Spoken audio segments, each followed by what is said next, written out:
Я сброшу на вас 250 тысяч тонн тротила. Если вы не подпишетесь на мой канал за секунду и не поставите лайк. Секунда прошла. Его друзья бросили его из-за слабости, но он бог, который скрывает свою силу. И все же Йогири мечтает о том моменте, когда он встретил Асаку, свою приемную мать. В тот день Асака проходил собеседование, чтобы устроиться на работу в научно-исследовательский институт. Но прочитав контракт, она обратила внимание на пункт о том, что она не может жаловаться, если работа стала причиной ее смерти. Она явно пытается отказаться от этого и уйти, однако ее заставляют подписать контракт. Она думала, что это база злой организации, но Юкио, интервьюер, попытался опровергнуть это. Пока мы ехали в лифте, она захотела узнать подробности о своей работе. Однако Юкио ответила, что ей просто нужно заботиться о монстре. Она потрясена, услышав это, но Юкио объясняет, что в их институте проводятся проклятые эксперименты. Спустившись на нижний этаж, она замечает, что там темно и на дверях что-то написано. Юкио объясняет, что это священное писание. Она спрашивает, куда он ее ведет, и он говорит, что это на ее рабочее место. Во время очередной поездки на лифте он спрашивает, знает ли она об Альфе и Омеге. Поскольку она не знает, он объясняет, что это означает все или вечность, и это имя испытуемого, о котором она будет заботиться. Асака спрашивает, человек ли этот испытуемый, но Юкио не может дать ей ответа,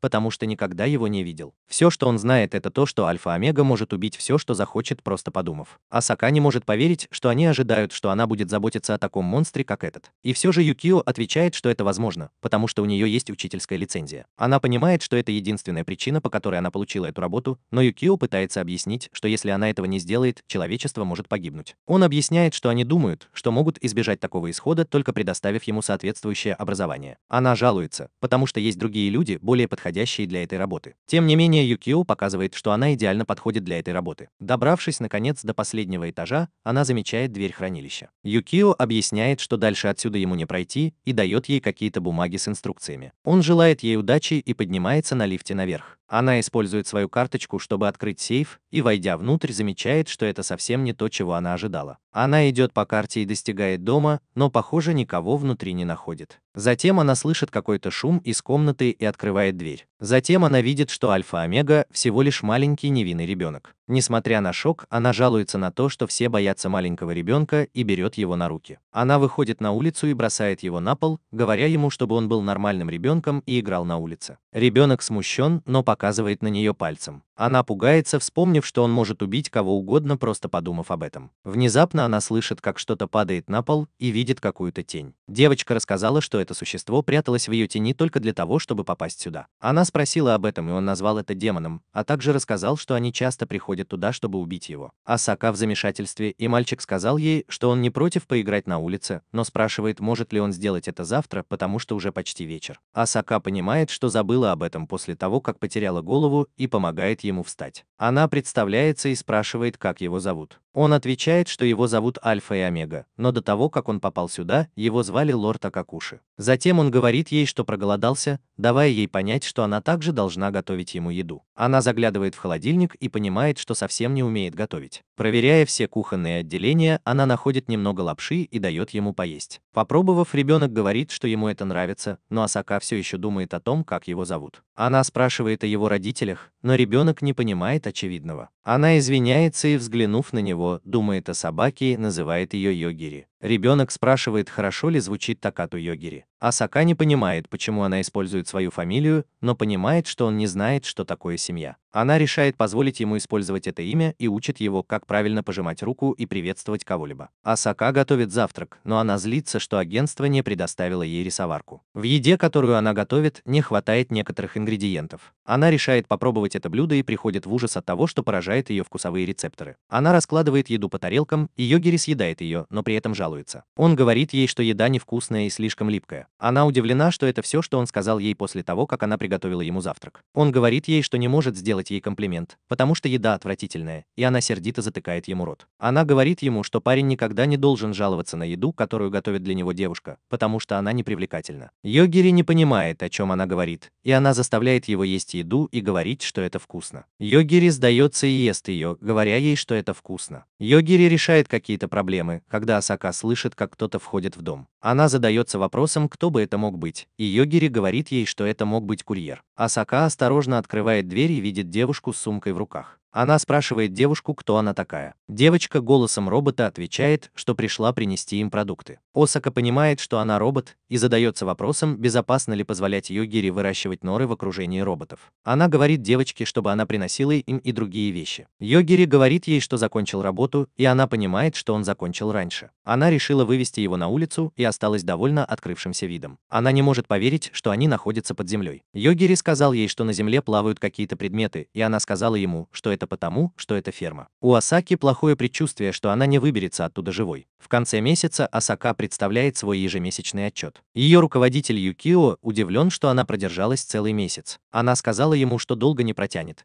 потому что не уверена, что сможет дать Югири необходимый минимум образования. Он сказал ей, что у нее все получится, но она сказала ему, что ей понадобится больше людей. Юкио сказал ей, что это не так просто, потому что другие исследователи обычно уходят после всего лишь одного дня, проведенного с Югири. Асака помнит свой опыт и понимает, почему другие обычно выдерживают только один день. Юкио спрашивает ее, ненавидит ли она свою работу, и она отвечает, что ненавидит ее всей душой. Она недоумевает, почему ее нужно запирать в таком месте, и Юкио говорит ей, что они постараются сделать так, чтобы это стоило ей некоторого времени, потому что они ценят ее. Он дает ей посылку, и она задается вопросом, что это такое. Она открывает ее, и он говорит ей, что это ее месячная зарплата. Она говорит ему, что никакие деньги не заставят ее продолжать там работать. Юкио говорит ей, что она может выходить на улицу, если захочет, и она удивлена, что он никогда не говорил ей об этом раньше. Он спрашивает ее, не хочет ли она уйти, но она беспокоится о Югири. Юкио говорит ей, что роботы позаботятся о его еде, и она удивляется, зачем она готовила ему еду. Юкио говорит ей, что им нужно было, чтобы она добавила свой особый ингредиент – любовь. Она тут же подает заявление на отпуск. Внезапно она просыпается в камере. Она вспоминает, что ходила в город, поела и сделала много покупок. Она провела ночь в первоклассном отеле, но она не помнит, как попала в камеру. Она задается вопросом, не поймали ли ее, и голос из устройства связи говорит ей, что они не причинят ей никакого вреда. Голос говорит ей, что их организация уничтожает аномалии и запечатывает их, чтобы защитить мир. Они просто хотят поговорить с ней. На следующий день Югири спрашивает своего робота-курьера, где Асака, и она говорит ему, что Асака уехала в отпуск. Югири не рад это слышать. Он сидит на улице и читает, гадая, когда же Асака вернется. Югири видит, что его собаке тоже одиноко, и решает сам найти Асаку. Он спрашивает робота о местонахождении Осаки, и она отвечает, что не знает. Он просит ее привести к нему исследователей, которые знают о ее местонахождении. Она говорит ему, что не может выйти, потому что не может открыть дверь изнутри. Югири каким-то образом связывается с диспетчерской и приказывает им открыть дверь. Они впадают в панику и решают связаться с Юкио. Он бросается в диспетчерскую и видит, что все они лежат на полу.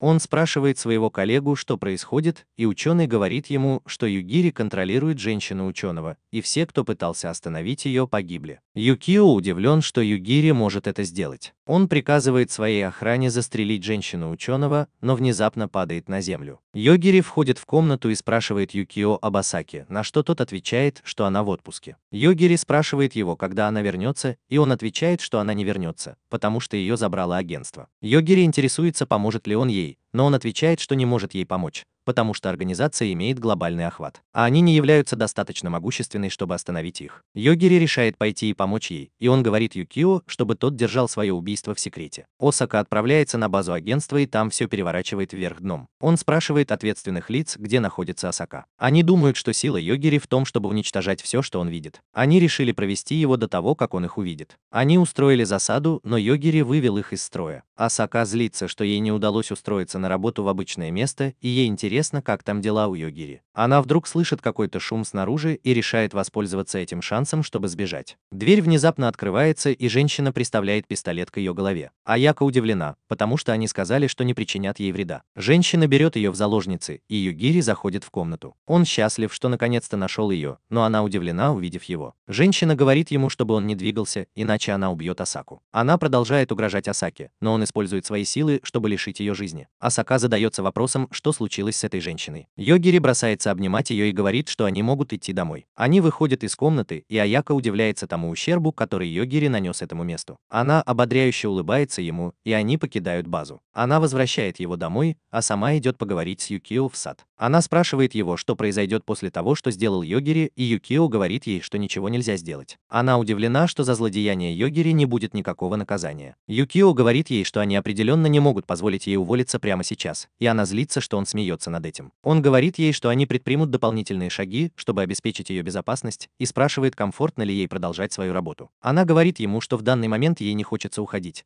потому что Йогири мог бы натворить еще худших вещей, если бы его оставили в покое. Она говорит Юкио, что ей еще нужно кое-чему научить Югири, просто чтобы он был счастлив. Йогири говорит ей, что хочет поиграть в игру, и говорит, что она скоро присоединится к нему. Она оставляет Юкио и бежит в дом. Она вдруг понимает, что забыла свою сумку на базе агентства, и ей грустно, что она потеряла свою месячную зарплату. Пожилого Йогири будет его одноклассник Тамачика, который, похоже, в панике. Он открывает глаза и спрашивает, кто она такая, но быстро вспоминает, что это та самая девочка со странным именем. Он вспоминает, что перед тем, как лечь спать, они были на экскурсии с классом, и спрашивает, приехали ли они уже. Однако Тамачикер отвечает, что нет, и говорит ему проснуться и посмотреть, что происходит. Гагири оглядывается по сторонам и видит нескольких своих одноклассников, безжизненно лежащих в лужах соуса. Он замечает, что один из них пронзен чем-то странным, и спрашивает, что это такое. Он решает выглянуть из автобуса и замечает, что вокруг него что-то обвивается. Он думает, что это может быть гигантская змея или ящерица. Чтобы выяснить это, он хватает с пола микрофон и швыряет его в парня с пирсингом. Оказывается, мертвый не может дать сдачи, но то, что проткнуло его, начинает двигаться. Юги снова обращает свое внимание на автобус и понимает, что это огромная виверна. Монстр взлетает и решает атаковать автобус, готовясь изрыгнуть огонь. Внезапно Тамачика в отчаянии обнимает его. В этот момент мозг Йогири перестраивается заново. Ощущение, что девушка, наполненная сюжетом, держит его за руку, заставляет его передумать. Он сосредотачивается на том, чтобы открыть дверь, и произносит одно слово «умри». В следующем втором кадре виверна внезапно падает на пол. Югири говорит Тамачике, что они в безопасности, но она смущена и спрашивает, что происходит. Югири достает свою консоль и просит ее успокоиться и рассказать ему, что произошло. После того, как он все объяснил, Югири понимает, что возникла большая проблема. В этом мире у него нет возможности подзарядить свою консоль. Затем он встает и упоминает, что, по словам Язаки, снаружи теперь безопасно. Тамачика спрашивает, не сделал ли Йогири чего-нибудь, но тот отвечает, что дракон упал на пол и умер. Она знает, что это жизнь. Но они решили выбраться через окно. Осмотрев окрестности, Йогири замечает, что они могут отправиться в горы, город или лес. Затем Тамачика указывает на то, что в небе что-то летает. Понаблюдав за этим, она понимает, что это трое их одноклассников. Йогири впечатлен ее дальновидностью и спрашивает, не следует ли ему убить их. Она спрашивает, что у него не в порядке с головой, но Йогири просто отвечает, что они оставили их умирать. Тамачика говорит, что ему не следует говорить о том, чтобы убить их. Йогири отвечает, что они могут относиться к ним враждебно. Она в замешательстве, но ребята начинают сближаться. Они тоже в замешательстве, потому что дракон мертв.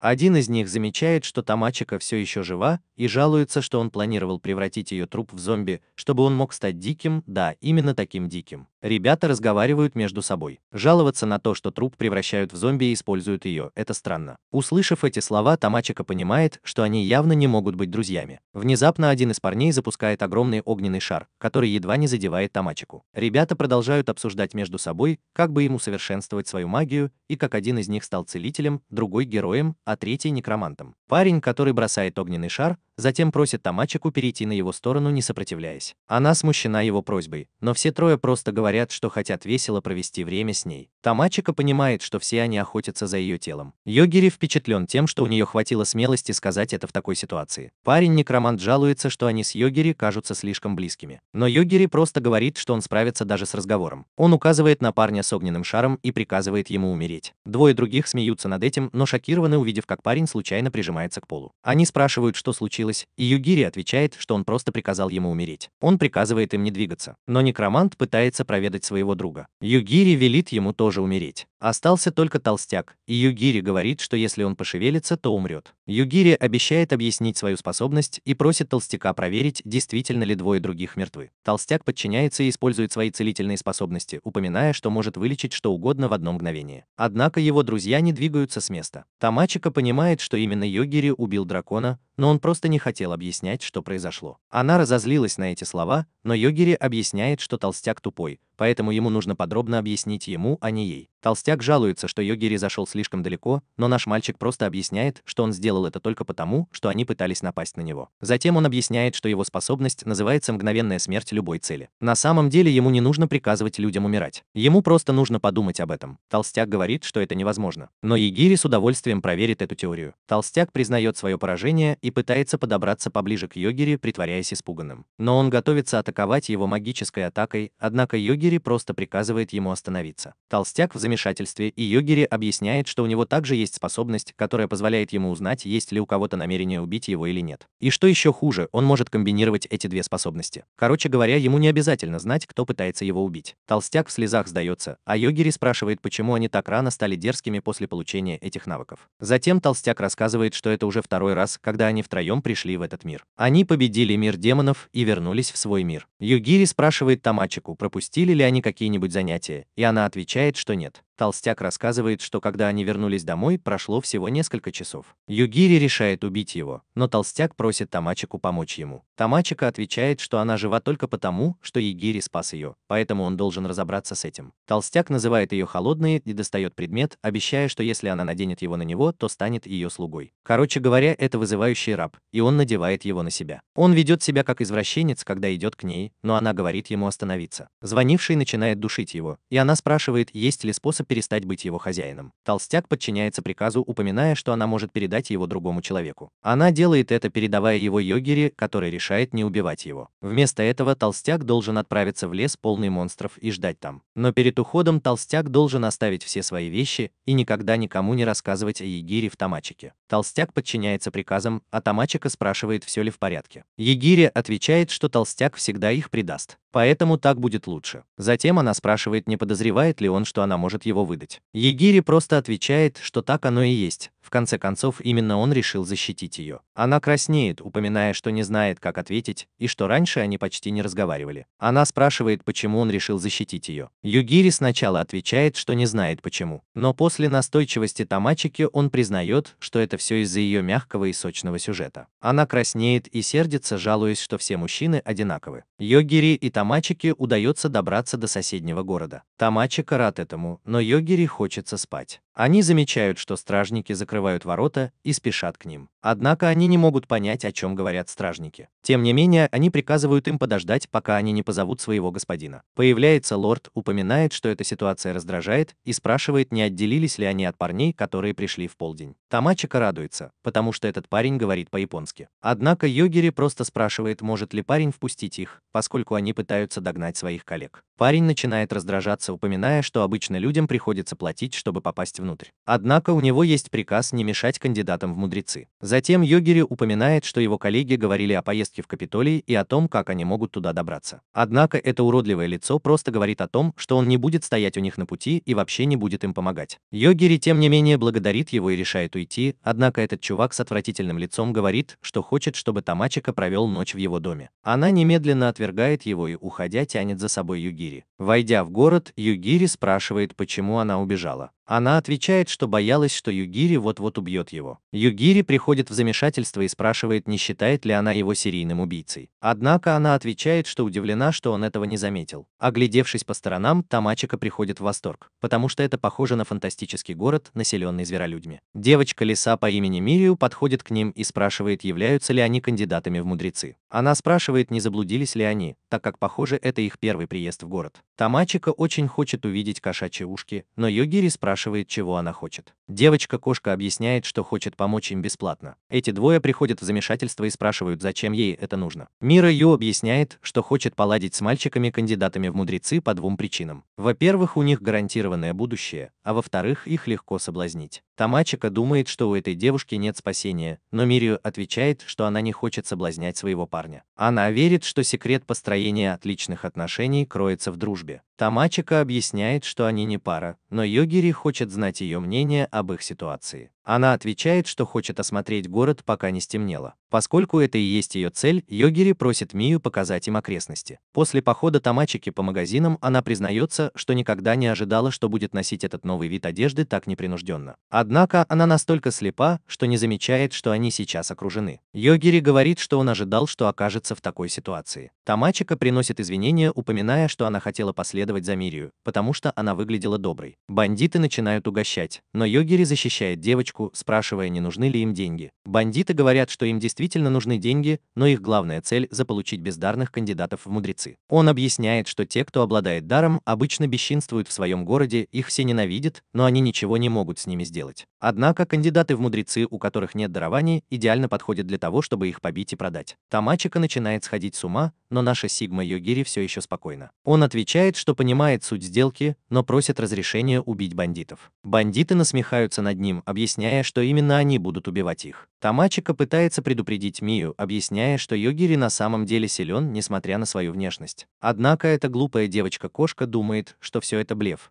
потому что два человека без дара мудреца так же бесполезны в реальной жизни, как и ты. И все же Йогири достает свою предсмертную записку и приказывает всем, кто стоит за ним, умереть. В одно мгновение все повержены. Остальные бандиты приходят в замешательство, но Йогири продолжает выполнять свою задачу, приказывая парню-леопарду наполовину умереть. Однако парень падает в обморок, и Йогири понимает, что невозможно быть наполовину мертвым. Он решает попробовать что-то новое и указывает на лодыжку KFC, приказывая ему умереть. Парень падает в обморок, но Йогири думает, что это была ошибка. Он указывает на плечо этого голого парня и приказывает ему умереть. Этот парень тоже отправляется на тот свет, а Тамачика говорит, что Йогири такой суровый. Он признается, что пытался быть с ними помягче, и приказывает выколоть глаза этой собаке. Парень ослеп, шокировав всех. Йогири продолжает свою атаку, вынуждая Мию спросить, кто он такой. Йогири не отвечает, думая, что убивать отдельные части тела неэффективно. Мию пытается изобразить жертву, прося о помощи, в то время как ее младшие братья ждут, когда она отправится домой. Но Йогири просто отвечает, что это не повод воровать и убивать людей. Последний парень спрашивает, не бездарен ли он, но Йогири указывает на них пальцем и приказывает им умереть. Однако это не работает. Они все еще живы и пытаются убежать. Тамачика спрашивает, отпускает ли он их. Но Йогири отвечает, что он этого не делал, он просто задержал свой заказ. Двум бандитам удается скрыться, но смерть активируется. Йогири говорит Тамачике, что пора уходить,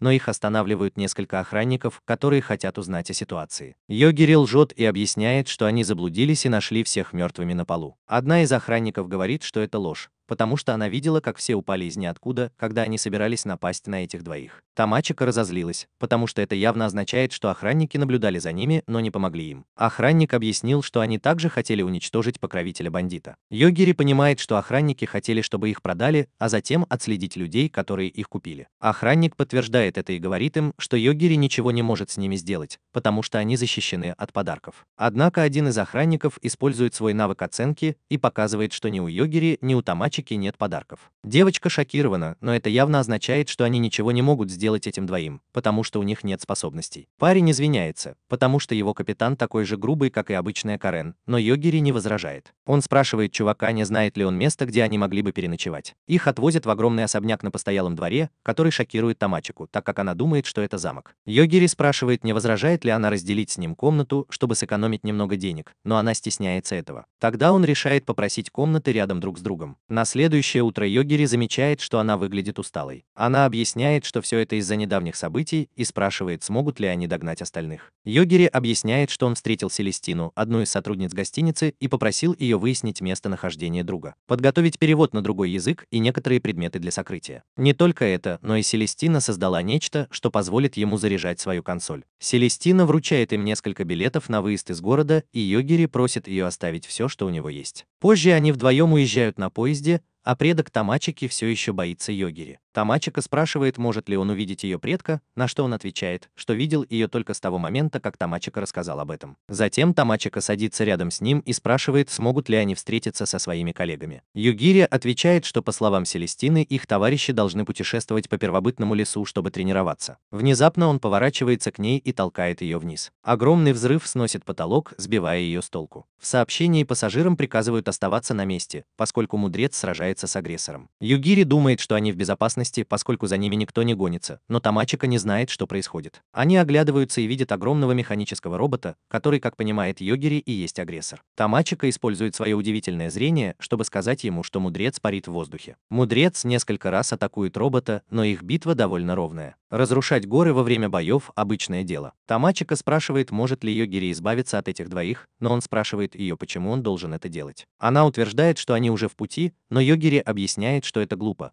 потому что он мог бы использовать ту же причину, чтобы убить каждого, кто встанет перед ним. Она пытается объяснить, что они могли умереть прямо сейчас, но Йогири говорит, что они не нацелены на них. Он рассказывает, что у него есть некоторые правила использования своей силы, иначе он просто убил бы всех, кто его раздражает. Она извиняется за свою наивность, когда внезапно на их пути возникает огромная атака. К счастью, робот принимает атаку на себя. Мудрец жалуется, что робот движется и атакует его огромным ледяным заклинанием. Пассажиры замерзают, но Йогири удается защитить Тамачику. Тамачика называет мудреца жестоким, но это его раздражает. Йогири спрашивает, почему он напал на них, но мудрец велит ему встать на колени и похвалить его как собаку. Он начинает оскорблять Йогири, но Йогири оскорбляет его в ответ и подумывает о том, чтобы убить его. Мудрец падает плашмя на пол, и Тамачика спрашивает, не он ли это сделал. Он просто отвечает, что у него была достаточно веская причина для этого. Робот подходит к ним, но показывает, что у него нет намерения драться. Робот хочет договориться с Йогири, пообещав дать ему все, что он захочет. Тамачика понимает, что робот боится Йогири, но наш мальчик спрашивает, есть ли способ вернуться в их мир. Робот упоминает, что он знает способ вернуться в тот мир, откуда он пришел, а не туда, откуда пришли они. Йогири спрашивает, может ли робот отвезти их туда, но робот отказывается, потому что все его существо находится не в этом мире. К тому же робот отказывается приводить в свой мир кого-то столь опасного, как Йогири. Затем он объясняет, что этот мир находится на одном из самых низких уровней, и подъем наверх требует огромного количества энергии и правильных координат. Затем Йогири просит робота дать ему совет, как найти энергию и координаты, чтобы вернуться в свой мир. Затем он спрашивает, не хочет ли Тамачика чего-нибудь, но ее дух прерывает его. Тем временем они вдвоем проводят ночь в лесу, где предок Тамачики рассказывает, что она превратила свое нижнее белье в катану. Они идут по лесу, пока не добираются до города Ханнабуса. Тамачика радостно упоминает, что это похоже на Японию, но замечает, что Йогири находится в плохом физическом состоянии. Йогири, однако, отвечает, что это нормально, потому что он убивал врагов на своем пути. Она приходит в замешательство, но когда оглядывается назад, замечает монстров и бандитов, которые пытались напасть на них. Она спрашивает, что поскольку он устал, его силе должен быть предел. Однако Йогири отвечает, что он может использовать ее столько, сколько захочет, но после использования он почувствует усталость. Они попадают в город, и дух замечает, что вместо стен там есть барьеры. Тамачика оглядывается по сторонам и видит огромный отель, о котором им рассказывала предыдущая хозяйка. Они решают остановиться там и заходят внутрь, где встречают Такибану, своего одноклассника. Он рад видеть Тамачику, и она спрашивает, почему он здесь, а не с остальными. Такибана отвечает, что он расстался с ними, потому что они неэффективно прокачивают уровень. Тем не менее, есть девушка горничная, которая недовольна тем, что Тамачика дружелюбно относится к Такабане. Парень говорит ей успокоиться, потому что они одноклассники, девушка замолкает, но есть еще одна девушка, которая хвалит Такабану. Тамачика в замешательстве спрашивает Йогири, знает ли он, что все это значит, но он не знает. Затем Такибана знакомит их с девушками-служанками, упоминая, что они его телохранители. В общей сложности 5 девушек разделывают этот кусок дерьма. 5 девушек представляются друг другу, но также используют этот шанс, чтобы угрожать Тамачика. Она не понимает, что все это значит, но Такабана извиняется, потому что он бета и не строг с девочками. Он приказывает девочкам заткнуться, а Йогири спрашивает Тамачика, не бросил ли их тоже этот парень. Он упоминает, что не знает, какими способностями обладает Такабана, но кажется вполне уверенным в себе. И все же Тамачика показывает, что этот неудачник всегда был таким. Он всегда пользовался популярностью у девушек и был самовлюбленным. Йогири удивлен, упомянув, что в школе гораздо интереснее, чем он думал. Внезапно эта дрянь называет это судьбой и приглашает Тамачика стать его любовницей. Он знает, что это было неожиданно с его стороны, но Тамачика в шоке. Парень продолжает говорить ей, чтобы она не беспокоилась о Йогири. Обычно он не принимает парней, но может проявить к нему особое отношение. Тамачика в шоке, потому что этот парень все еще не сдается. Даже Йогири упоминает, что он не испытывает желания убивать из-за этой чепухи. Тамачика спрашивает, почему он так уверен в себе, и Такибана отвечает, что у него класс доминатора. Короче говоря, он может доминировать над всеми, кто слабее его. Она все еще шокирована его словами и упоминает, что его уровень не так уж сильно вырос по сравнению с другими, кто тренируется в первобытном лесу. Этот тупица думает, что он ей нравится, и решает все объяснить. Все началось с того, что они устроили вечеринку после завершения своей первой миссии. Очкарик подошел к нему и дал несколько советов. Класс Очкарика – это консультант, короче говоря, он мастер интриг и мошенничества. Очкарик упомянул, что все избегали Такабану из-за его класса, и упомянул, что если кто-то не станет мудрецом, то все превратятся в домашний скот. И именно поэтому он говорит Такабане, что ему следует купить большое количество самых дешевых слуг первого уровня. Короче говоря, слуги будут сражаться за него, и если они выиграют битву, противник станет его слугой, а также получит очки опыта. Однако Такабана упоминает, что его способности не содержат такой информации. Очкарик показывает, что его занятия с консультантом позволяют ему видеть скрытые детали других людей. Такабана хочет знать, почему Четырехглазый пытается помочь, но наш мастер Плоттер просто хочет убедиться, что у каждого есть шанс стать мудрецом, и желает ему удачи. После этой истории Тамачика решил, что в этом мире слишком сильные типы поддержки. Йогири понимает, что пока они разговаривают, количество слуг и уровень Такабаны растут. Парень из Каки подтверждает это и снова просит Тамачика стать его любовницей. Она отвергает его, но он говорит ей подумать об этом и ответить позже. Когда он уходит, она обнаруживает, что он раздражает ее. И все же Йогири считает, что для нее было бы безопаснее находиться рядом с Такабаной, чем с ним. Она спрашивает, не пытается ли он ее разозлить, но он не понимает ее реакции. Позже Йогири отдыхает на своей кровати, а Тамачика задается вопросом, как долго они должны оставаться в этом месте. Внезапно она замечает дым на улицах. Это потому, что парень, которому Лейн сказал позаботиться о Йогири, приезжает в город и все разрушает. Этот парень объявляет, что его бессмертная армия набирает людей, и что если горожане умрут, они станут солдатами-зомби. Она решает позвонить в комнату Йогири, чтобы разбудить его, но дух думает, что она слишком сильно полагается на него. Тем временем звонит телефон, а Йогири видит сны о своем детстве. Он помнит, как проснулся от того, что его собака лизала его лицо, а Асака сказала ему, что завтрак готов. Затем он очнулся от своего сна и поднял телефонную трубку, пообещав зайти в комнату Тамачики. Выйдя на улицу, он увидел, что коридор пуст. Однако горничная невидимая достает кинжал. Йогири закрывает глаза и сосредотачивается на ощущении намерения убить. Ему удается увидеть девушку и узнать, что она планирует напасть на Тамачику. Он достает свою мысленную предсмертную записку, и девушка падает на пол. Он проникает в комнату Тамачики и объясняет, что кто-то был снаружи ее комнаты, чтобы убить ее. Тамачика недоумевает, почему она стала мишенью, но Йогири просто звонит в приемную и говорит, что кто-то упал в обморок в коридоре. Тамачика спрашивает, почему он это сделал, но он отвечает, что они заподозрили бы их, если бы он этого не делал. Тем временем Такибана получает предупреждение о том, что сигнал его горничной пропал, но он должен беспокоиться о другом монстре в этом подземелье. Вернувшись в отель, Тамачика понимает, что это была горничная Такабаны, и Йогири думает, что это плохо. Он говорит Тамачика, чтобы она собрала свои вещи и уехала отсюда. Она подтверждает это, но он удивлен, что она действительно спокойна в этой ситуации. Тамачика отвечает, что она привыкла видеть мертвых людей, находясь рядом с ним. Дух добавляет, что люди все равно умрут.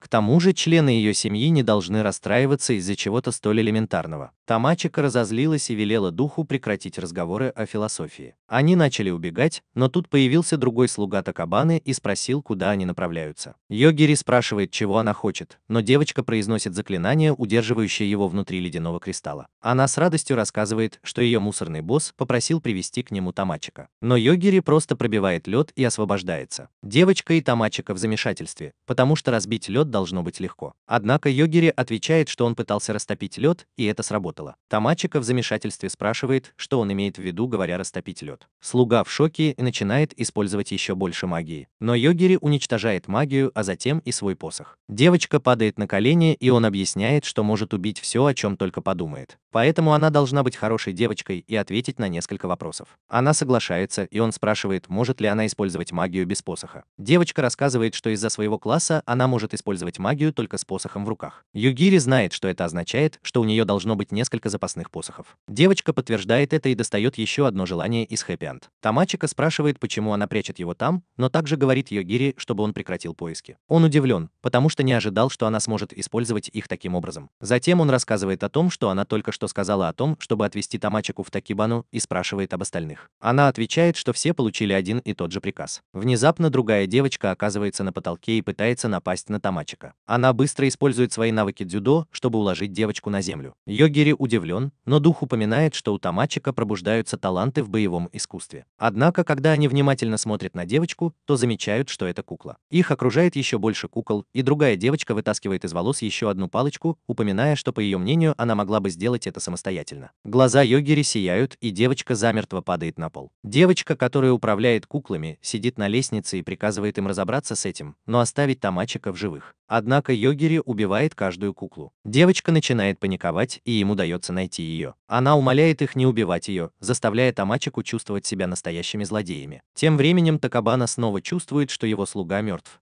А маленькая девочка потеряла волю к борьбе и рассказала Йогири и Тамачике все. Услышав этот разговор, он говорит другим служанкам, что Йогири может убить кого угодно, просто подумав. Им всем трудно в это поверить, но Такабана считает, что им следует сначала понаблюдать за ними и отвести их в место, где они смогут устроить засаду. Тамачика и Йогири начинают спускаться по лестнице, пока не увидят, что она полна тараканов. Она кричит от страха, и когда Йогири собирается назвать ее по имени, она останавливает его, потому что это может травмировать ее. Дух знает, что Такабана использует насекомых, чтобы присматривать за ними. Тамачика спрашивает, может ли Йогири убить их, что он подтверждает, но насекомые будут править над их головами. Она отказывается от этой идеи, но он упоминает, что они могут попасть ей в рот и задушить ее. Она представляет себе это и решает отомстить Такабане. Дух упоминает, что Такабана может сделать весь мир своим врагом. Такабана наблюдает за ситуацией, думая, что Йогири ничего не может сделать. Он подумывает о том, чтобы использовать тараканов, чтобы заставить их кричать и преследовать их. Однако его служанка говорит, что ему следует быть осторожным, потому что они не знают о силе Йогири. Он отказывается сдаваться и приказывает тараканам убить Йогири. Все они пробуждают в нем жажду крови, заставляя Тамачику чувствовать страх. Йогири говорит, что они должны убить Такабану, потому что, по его мнению, это не потребует слишком больших усилий. Он использует намерение тараканов убить, чтобы отследить местоположение Такабаны, и приказывает ему умереть. Такабана падает на пол, повергая в шок всех своих слуг. И все же Тамачика сходит с ума, потому что он потерпел неудачу, а тараканы все еще живы. Йогири объясняет, что его сила никогда не ослабевает, потому что если его враги могут добраться до него, то и он может добраться до них. В конце концов, мир не позволит кому-то действовать без последствий. Тамачика замечает, что тараканы стали более активными, и объясняет это тем, что смерть Такабаны освободила их. Она впадает в панику, но он хватает ее за руку и велит бежать. Тем временем слуги Такабаны все еще пытаются воскресить его из мертвых. Другой слуга говорит ей, что теперь они свободны, и уходит. Йогири и Тамачика затем идут по переулку, чтобы покинуть город, но внезапно слышат крики. Осмотревшись, они видят, что город заполнен зомби. Зомби начинают сеять хаос в городе, и Тамачика спрашивает, что происходит. Йогири, однако, упоминает, что зомби медлительны, и если они будут осторожны, то смогут убежать. Тамачика спрашивает, не могут ли они помочь, и Йогири отвечает, что спасти город будет трудно. Даже дух говорит им убираться отсюда, пока все не стало еще хуже. Тем временем городское поместье жалуется на Масуки, который выпустил зомби в город, объясняя это тем, что Лейн, вампир-мудрец, передал ему права на управление городом. Масуки просто говорит ему, чтобы он не беспокоился, потому что эра кандидата в мудрецы принадлежит Лейн. К тому же мэру не стоит беспокоиться, потому что они сражались в одних и тех же битвах. Мэр отвечает, что Масуки уже умер и стал нежитью, поэтому ему следует собрать своих зомби и покинуть город. Чувак-зомби, однако, говорит, что это был приказ Лейна. Он просит мэра передать ему ключ от города. Поскольку это приказ, мэр отдает ему ключ и спрашивает, что он будет делать. Однако Масуки отвечает, что в этом нет ничего важного. Затем он использует громкоговорители по всему городу, чтобы приказать своим зомби прекратить движение. Затем этот парень представляется каждому горожанину и использует огромный экран, чтобы показать фотографии Йогири и Тамачики. Он объясняет, что ищет их, и оставшиеся люди должны привести их на центральную площадь в течение часа. Если горожане этого не сделают, он снова заставит своих зомби двигаться. В этот самый момент Йогири и Тамачика пытались незаметно выбраться за пределы города. Они слышали все, что сказал другой парень, но также слышали, что он запер весь город, чтобы никто не смог убежать. Теперь каждый гражданин понимает, что у него есть два варианта – захватить Йогири и Тамачику или стать зомби. Мэр внезапно входит в комнату, из которой выступает другой парень, и жалуется на причинение вреда гражданам. Однако парень отвечает, что если бы он не угрожал им, они бы никогда не стали искать двух других. Все по всему городу начинают искать двух других, что вынуждает их прятаться в переулках. Тамачика считает, что люди теперь намного опаснее зомби, но Йогири отвечает, что они должны бежать, чтобы их не нашли. Затем Тамачика спрашивает, почему за ними гонятся. Йогири думает об этом и отвечает, что вероятно это из-за того, что он убил другого мудреца. Внезапно 3 девочкам удается найти их и пообещать забрать этих двоих, даже если для этого придется их убить. Йогири думает, что все произошло довольно быстро и предупреждает парней, что если они приблизятся, он убьет их. Один из парней игнорирует его и пытается напасть, заставляя Йогири мысленно написать ему предсмертную записку. Остальные начинают паниковать, а Тамачика начинает жаловаться на то, что это отвратительный способ выполнить обещание. Йогири отвечает, что эти парни пытаются убить их, так что им тоже следует ожидать, что их убьют. Затем он замечает, что 2 других убегают, и думает, что Масюки подстрекает их к этому только потому, что они думают, что Йогири не может убить нормального человека. Он показывает, что сейчас он раздражен и думает о том, чтобы пойти на площадь и договориться с Масюки. Они отправляются на встречу с ним, но обнаруживают, что место довольно мрачное, как будто сегодня Хэллоуин. Тамачика даже думает, что это самая фантастическая вещь, которую она когда-либо видела в этом мире. Подойдя поближе, Йогири спрашивает, кто такой Масуки. Парень сначала не узнает их и спрашивает спрашивает, не потому ли они пришли сюда, что перестали убегать. Он называет их занудами за то, что они пытаются пожертвовать собой ради людей, но Йогири называет его глупцом. Услышав эти слова, Тамачика начинает паниковать, а Масуки спрашивает, чего хочет Йогири, потому что если он убьет его, игра закончится. Йогири отвечает, что хочет сесть на поезд и отправиться в королевскую столицу. Поэтому было бы мило со стороны Масуки, если бы он убрал барьер вокруг города. Масуки был шокирован, услышав эти слова, и разозлился. Он начал жаловаться, упоминая, что Йогири сейчас не в том положении, чтобы вести переговоры. Йогири понимает, что это правда, и думает, что у него должно быть что-то, что он может предложить. Поэтому он просто говорит, что оставит Масуки в живых, хотя это было бы плохо. Масуки разозлился еще больше, назвав Йогири сумасшедшим и спросив, не хочет ли он умереть прямо сейчас. Он приказал своей армии бессмертного корпуса атаковать Йогири, объяснив, что Йогири не может убить то, что уже мертво. Но, как ты и ожидал, наш мальчик приказал им умереть, и они все рухнули. Масуки потрясен, потому что не может понять, что происходит, и мэр использует этот шанс, чтобы сказать, что он ни к чему не причастен. И все же Масуки хочет знать, как только что умерли мертвые. Йогири отвечает, что он тоже не знает об этом, но поскольку не мертвые двигались, это в значительной степени означает, что они были живы. Затем Тамачика жалуется на то, что Йогири проигнорировал то, что только что произошло, но просто ответил на это. Масуки все еще не мог поверить в то, что только что произошло, но Йогири дал самый лучший ответ. Именно он решает, кому быть мертвым. Короче говоря, если что-то движется, значит оно живое, если оно останавливается, значит оно мертво. Масуки злится и зовет своего хозяина Лейн, но Йогири просто спрашивает, что он собирается делать, поскольку его товарищи уже мертвы. Парень опускает руки и отказывается признавать способность Йогири к мгновенной смерти. Он начинает превращаться в смесь Бэтмена и оборотня, но Йогири приказывает ему умереть. Тамачика пожаловалась, что хочет увидеть трансформацию первой. И все же Йогири не понимает, почему он должен это делать. Затем она спрашивает, что они собираются делать сейчас,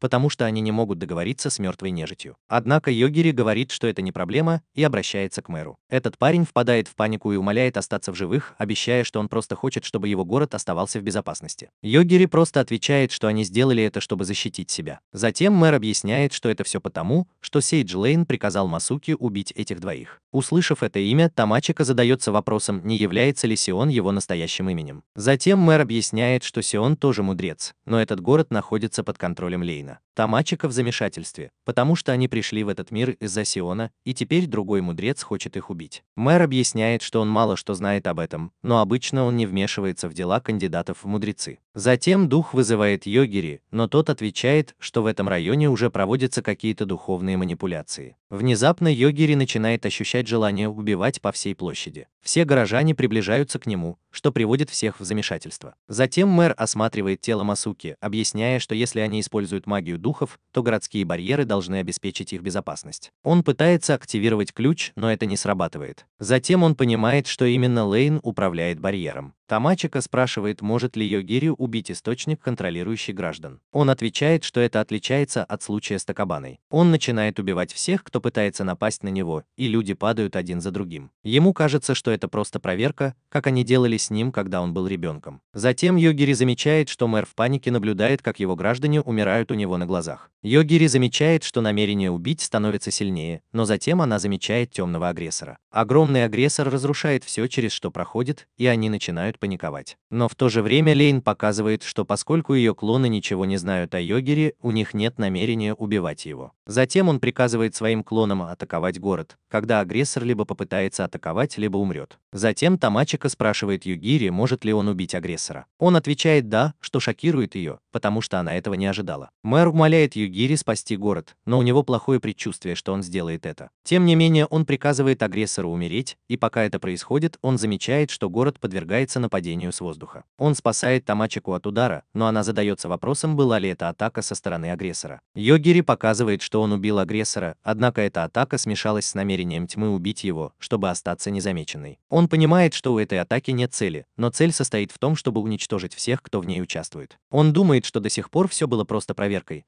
но Тамачика говорит ему перестать наслаждаться своей новой подушкой. Затем они встают, и Йогири объясняет, что он не понимает, что происходит. Посмотрев на небо, Тамачика объясняет, что она видит нескольких женщин в платьях, с неба льется дождь. Мэр понимает, что это Слейн, и Тамачика спрашивает, может ли Югири что-нибудь с ней сделать. Он объясняет, что ничего не может сделать, потому что она не целится в него. К тому же все они двигаются так быстро, что он не может их найти. Короче говоря, все это рассчитано на то, чтобы справиться с его мастерством. Поскольку все женщины выглядят одинаково, Тамачика спрашивает, сколько существует дорожек. Затем мэр показывает их клонов, потому что Лейн обладает суперспособностями к регенерации. Услышав, что Фьёгери говорит, что он может справиться с этим, но было бы проще, если бы она целилась в него. Затем мэр показывает голограмму города и объясняет, что в нападениях есть определенная закономерность. Они не совершаются дважды в одном и том же месте, а также не совершаются близко друг к другу. Дух даже называет Лейн тупицей, потому что она пытается сделать это случайным образом, но вместо этого она делает это последовательно. Тамачика думает, что они могут использовать эту информацию, чтобы предсказать, где произойдет следующая атака. Мэр быстро понимает, где это произойдет, и Йогири говорит, что он направится туда. Затем мэр говорит, что поможет ему с помощью своей способности к телепортации. Тем не менее, Тамачика тоже хочет прийти. Йогири велит ей спрятаться, но говорит, что она единственная, кто может все видеть. Дух тоже хочет помочь, и они решают телепортироваться прочь. Йогири и Тамачика берутся за руки, и она ведет его туда, куда ударит клон. Он приказывает клону умереть, и дух использует способность создать вокруг них щит. После удара щит восстанавливается, и Тамачика испытывает облегчение, потому что она думала, что умрет. Затем Йогири замечает что-то на руке Тамачики и спрашивает, что это такое. Короче говоря, дух использовал свою силу, чтобы объединить часть нижнего белья Тамачики с силой предыдущего агрессора, которая может превратиться в убежище. Тем не менее, дух обеспокоен, потому что победа над клонами не поможет в финале. Йогири, однако, отвечает, что все в порядке. Затем клоны падают и исчезают, заставляя Лейна задуматься, как бессмертные вампиры могут умирать. Ее слуга говорит ей, что они не должны нападать на Йогири, но Лейн отвечает, что ей просто нужно создать новых клонов с другими настройками. Внезапно в ее теле возникает странное ощущение, и она понимает, что ее настоящее тело, которое было спрятано в другом измерении, мертво. Затем она прыгает с тарзанки без веревки, но думает, что именно так она спасет девочку. Она внезапно исчезает, и Тамачика понимает, что никаких нападений не предвидится. С этими словами они возвращаются к мэру, чтобы все подготовить и сбежать. Вернувшись в город, мэр благодарит их за помощь и дает им машину, советуя быть осторожными. Когда они садятся внутрь, Тамачика жалуется, что Йогири играет в игры вместо того, чтобы вести машину. Он объясняет, что это потому, что он всегда врезается на своей машине в стены, когда играет в игры, поэтому он не может водить машину. После этого Тамачика готова сесть за руль, и дух показывает, что у ее семьи есть навыки вождения чего угодно. Когда они проезжали через каньон, Мачика разбудила его, чтобы рассказать о валуне на их пути. Она упомянула, что он все это время спал, но он объяснил, что это потому, что он использовал слишком много энергии в последнем городе. Затем Йогири задает самый важный вопрос: зачем они вообще едут в столицу? Тамачика в шоке, потому что он мог задать этот вопрос до того, как они уехали. Югири объясняет, что их цель вернуться в Японию, и для этого они должны поговорить с Сионом. Но он считает, что есть лучший способ поговорить с ней, не посещая Капитолий. Тамачика отвечает, что все их одноклассники собираются туда. Затем она едет обратно, надеясь, что сможет найти другой маршрут, чтобы добраться до Капитолия, но они внезапно на что-то натыкаются. Выглянув наружу, они видят дракона, который готовится напасть на них, но Йогири приказывает ему умереть. Тамачика чувствует облегчение, пока не замечает, что в их сторону летит гораздо больше драконов. Йогири понимает, что они находятся на своей территории. Драконы готовятся извергнуть огонь, и Тамачика хватает его за руку, прося что-нибудь сделать. Поскольку у драконов есть намерение убивать, Йогири приказывает им всем умереть. Драконы начинают падать дождем, из-за чего Тамачика даже сравнивает это с рекламой инсектицида для драконов. Она вздыхает с облегчением, пока не замечает, что их накрывает большая тень. Подняв глаза, она видит перед собой огромного золотого громового дракона. Она начинает волноваться, думая, что в нее ударит молния,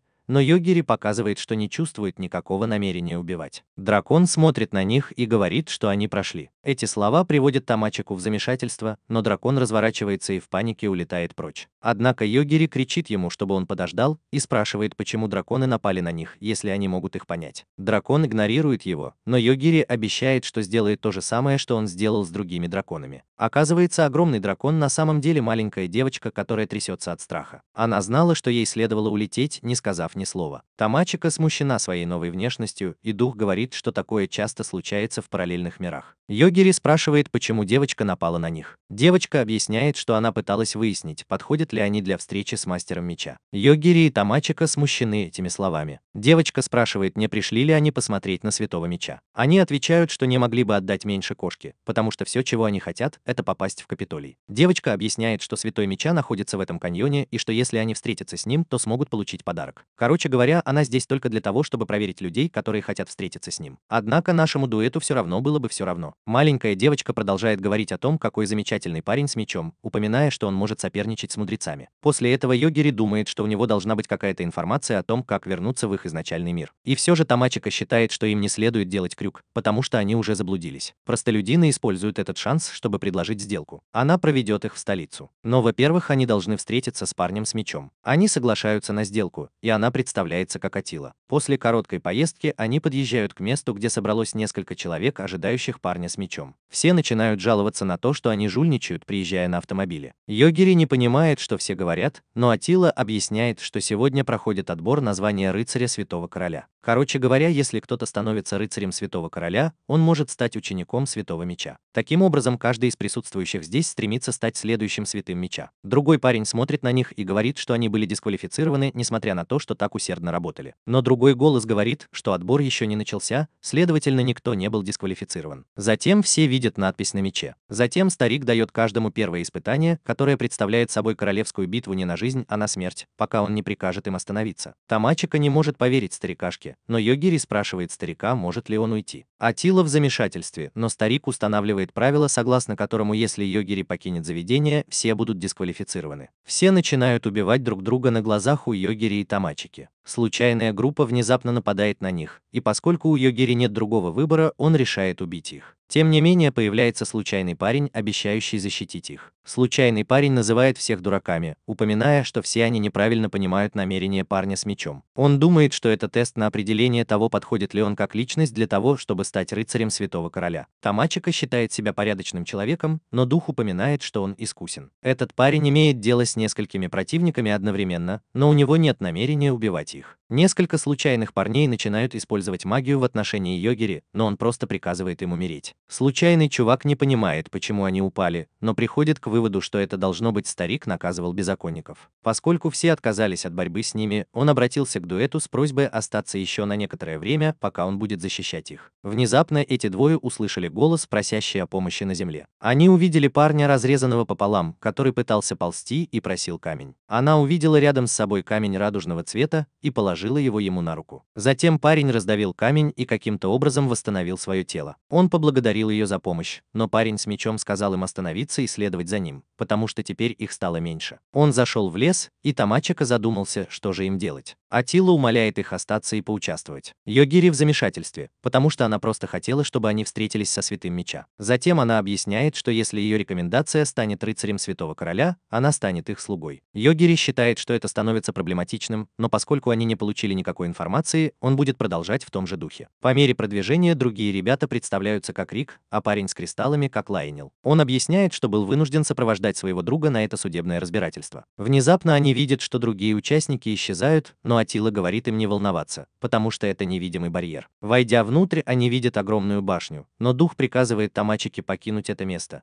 потому что она чувствует какие-то злые миазмы, исходящие от башни. Внезапно Лайонелла начинает тошнить, и дух объясняет, что он пострадал от миазмов. Дух объясняет, что Тамачика чувствует себя хорошо только потому, что ее защищают. Тем временем Йогери оглядывается по сторонам и кое-что замечает. Лайонел использует этот камень и получает устойчивость к миазмам. Затем Йогери спрашивает Атилу, можно ли попасть внутрь башни, но ее там нет. Ник объясняет, что внутрь допускаются только те, кто проходит испытания. Они попадают внутрь башни и поднимаются на лифте на самый верхний этаж. Там старик говорит им смотреть вниз. Они видят огромный энергетический шар, и старик объясняет, что это конец света. Посмотрев вниз, Тамачика видит монстров, застывших во время грандиозной битвы. Она замечает мужчину в черном и женщину в белом в центре. Она говорит Йогери, что меч женщины пронзает их обоих, и Рик объясняет, что это святой царь и дьявол. Старик объясняет, что его работа – охранять это место. Внезапно девочка по имени Фредерика подумала, что все это закончится, если они побьют то, что находится внутри шара. Минель называет ее по имени, показывая, что она та самая подруга, которая притащила его сюда. Она говорит старику, что сегодня его дежурство закончится, и бросает огромный огненный шар внутрь энергетического шара. Она уверена, что теперь все кончено, но атака почти не прекращается, когда он попадает внутрь энергетического шара. Старик объясняет, что внутри барьера время течет медленно, поэтому пройдет несколько сотен лет, прежде чем оно достигнет Темного Лорда. Девочка в шоке, но старик указывает на другую девочку, объясняя, что она расскажет подробности их судебного процесса. Она рассказывает, что их цель – спуститься с крыши на первый этаж башни в течение 24 часов. Девочка спрашивает, могут ли они спрыгнуть с крыши, но другая отвечает, что сначала они должны набрать 100 очков внутри башни. Дуэт замечает, что они не видели ее раньше, но заметили, что добавились еще несколько участников. Тамачика игнорирует это и спрашивает, не может ли Йогири убить темного бога с помощью своей способности, однако она понимает, что у него нет причин делать это. Затем она смотрит на него, но он, кажется, нервничает. Затем он рассказывает, что пытался уничтожить источник миазмов, и оказывается, что он убил темного бога. Затем они решают проникнуть внутрь башни, чтобы добраться до нижнего этажа и уйти. Двое других пытаются последовать за ними, но друг Лайонелла говорит ему остановиться. Она просит у него особые камни, чтобы восстановить свою магическую силу. Он протягивает ей камень, объясняя, что использовать его может только он. Поскольку она не может им воспользоваться, она бросает камень и жалуется, что он преследует ее, несмотря на то, что он бесполезен. Рик советует им двигаться дальше, и, оказавшись внутри, они видят, что несколько участников упали в обморок. Он упоминает, что башня должна быть заполнена монстрами и ловушками, однако пройти через них должно быть легко, потому что они находятся на последнем месте. Он говорит им избегать недостающих ловушек, но Лайонелл тут же попадает в одну из них. Он получает удар копьем, но быстро исцеляется с помощью кристалла. Тамачика советует ему всегда держать кристалл в руке. Они вламываются в дверь, но обнаруживают внутри девушку, одетую как горничная. Рик узнает в ней Терезу и спрашивает, что происходит. Он начинает атаковать ее нитями, утверждая, что рыцарь Святого Короля должен быть самым сильным человеком в мире. Тамачика наблюдает, как Рик использует свой щит, чтобы блокировать атаки, и думает, что, несмотря на его силу, Тереза намного сильнее. Она просто забавляется, в то время как Рику нужно стараться изо всех сил, чтобы блокировать атаки. Однако Йогири решает испортить все веселье и приказывает Терезе умереть. Она падает плашмя на землю, шокируя всех. Однако Йогири меняет тему и спрашивает, принадлежит ли рука, которую он только что нашел, Лайонеллу. Несмотря на первоначальный шок, Тамачика начинает оглядываться по сторонам и находит его лежащим на полу при смерти и умоляющим вернуть кристалл. Позже группа продолжает путь и достигает 98-го этажа. Там они встречают девушку, которая объясняет, что это безопасное место для всех желающих отдохнуть. Йогири использует этот шанс, чтобы предложить группе разделиться, потому что они могут предстать перед судом, где им придется убить друг друга. Рик соглашается, упоминая, что он никогда не ожидал, что этот суд будет таким жестоким. Он спрашивает, будут ли они в безопасности, и Йогири отвечает, что пока он с Тамачикой. Лайонелл тоже хочет подождать до полуночи, чтобы пополнить свои кристаллы. Приняв это решение, Рик решает уйти, а Лайонелл просит предоставить ему комнату для отдыха. Тамачика и Йогири остаются одни, и он спрашивает, не хочет ли она отдохнуть. Однако есть проблема, у них есть только одна свободная комната. Наш мальчик снимает комнату только для того, чтобы найти в ней кровать для пары. Тамачика напоминает ему о том, что ее дух-предок всегда присутствует рядом, но дух говорит ей веселиться, пока она прячется за стеной. Беспокойство Тамачики начинает расти, когда она видит, как Йогири снимает с себя одежду и переодевается в пижаму. Затем он забирается в кровать и ложится как кирпич. Тамачика даже не может поверить, что этот парень просто заснул, находясь с ней в одной комнате. Дух торопит одного из них проснуться. Именно Тамачика открывает глаза первой, чтобы увидеть Йогири, наслаждающегося своими самыми смелыми мечтами. Она быстро встает, и дух начинает молить о помощи. Тамачика замечает, что половина тела духа находится внутри стены, и спрашивает, что происходит. Дух объясняет, что она заметила, как Йогири во сне прижимается к Тамачике и попыталась оставить их наедине. Однако она оказалась в таком положении после того, как ей стало любопытно, и она попыталась подглядывать. Тамачика начинает жаловаться, но дух показывает, что башня притягивает души умерших в одно место. Поэтому стены и пол пытаются поглотить ее. Йогири наконец-то просыпается, и дух спрашивает, может ли он ей помочь. Услышав это, Йогири пытается отключить функцию поглощения башни. Дух, наконец, впитывается в стену, и Тамачика прощается с ним. Затем Йогири дотрагивается до стены, чтобы сузить прицел и активировать свой навык. Духу удается выбраться из стены, и он удивляется, почему они пытаются собрать души умерших. Йогири думает, что у этого испытания есть какая-то скрытая цель. Он говорит Тамачике быть готовым, потому что он убьет любого, кто проявит враждебность, даже не спросив ни о чем. Она в замешательстве, потому что именно так он обычно и поступает. Йогири объясняет, что он старается избегать убийств, насколько это возможно. Однако другие участники будут пытаться убить их, поэтому он больше не может сдерживаться. Тамачика считает, что говорить об этом слишком поздно, потому что она уже подготовилась. закончилась. Затем она удивляет его, заявляя, что он использовал свою силу, чтобы спасти ее. Следовательно, то, что он использовал свою силу, равносильно тому, что она убила кого-то. Она считает, что нехорошо жаловаться, когда все, что он делает, это защищает. Она все еще советует ему быть умеренным, заставляя Йогири краснеть. Он оборачивается и говорит, что голоден, и они заказывают еду в номер. Йогири и Тамачика неплохо продвигаются внутри башни, но он не считает справедливым уничтожать все ловушки и загадки. Внезапно появляется случайный парень и говорит ему прекратить жульничать. Он объясняет, что именно он построил эту башню, и что он может появляться в любом месте, где захочет. Тамачика жалуется, что это тоже жульничество, но парень упоминает, что ему было трудно придумать ловушки только для того, чтобы кто-то появился и все уничтожил. Йогири объясняет, что они просто хотят покинуть башню, но отвечают, что не могут уйти. Он рассказывает, что эта башня существует для поддержания барьера, который удерживает темного бога. Следовательно, Йогири не может разрушить ее. Йогири пытается заключить сделку. Если он позволит ему идти, то ничего не произойдет. Однако этот парень не верит ему, потому что он может быть одной из пешек темных богов. Парень наконец-то представился как верховный волшебник Глейшер. Он пытается предложить Йогири несколько вариантов, но наш мальчик приказывает ему умереть. Тамачика приходит в шок и спрашивает, не является ли этот парень кем-то важным. Йогири отвечает, что этот парень собирался убить их, и что им следует двигаться дальше. Внезапно мастер меча замечает несколько предупреждений в системе башни, указывающих на то, что единственный путь был нарушен. Не только это, но и ловушки и загадки уничтожаются без активации. Тем временем нашему дуэту удается добраться до какой-то арены, где они видят, как дерутся два человека. Затем они замечают парня, сидящего на троне, а рядом с ним стоят две другие девушки. Он говорит девочке-кролику, что атаки его оппонента – это чушь собачья, и она думает, что он пытается ее подбодрить. Тамачика продолжает наблюдать за боем, и дух спрашивает, что они будут делать. Югири думает, что все просто, этот бой не имеет к ним никакого отношения, и поэтому они просто быстро продвигаются вперед. И все же Тамачика замечает, что дверь находится прямо за спиной парня. Однако парень говорит оппоненту, чтобы тот был серьезнее. Она решает последовать его совету и обнаруживает, что она полудемон. Девочка обещает покончить с этим побыстрее, пока мастер меча не узнал, кто она такая. Она соединяет магию со своим мечом и нападает на девочку-кролика. Тем не менее, крольчиха выронила свое оружие и начала бить другую девочку. Оказывается, девочка-кролик сосредоточена на ближнем бою, а не на мечах. Тамачика думает, что это никогда не закончится, и Йогири решает попросить парня пропустить меня. Парень на троне спрашивает, кто он такой, но Йогири просто отвечает, что они не будут стоять у него на пути. И все же этот парень отказывается пропустить их, потому что у его учеников пока недостаточно очков. Йогири все еще считает, что им не стоит драться,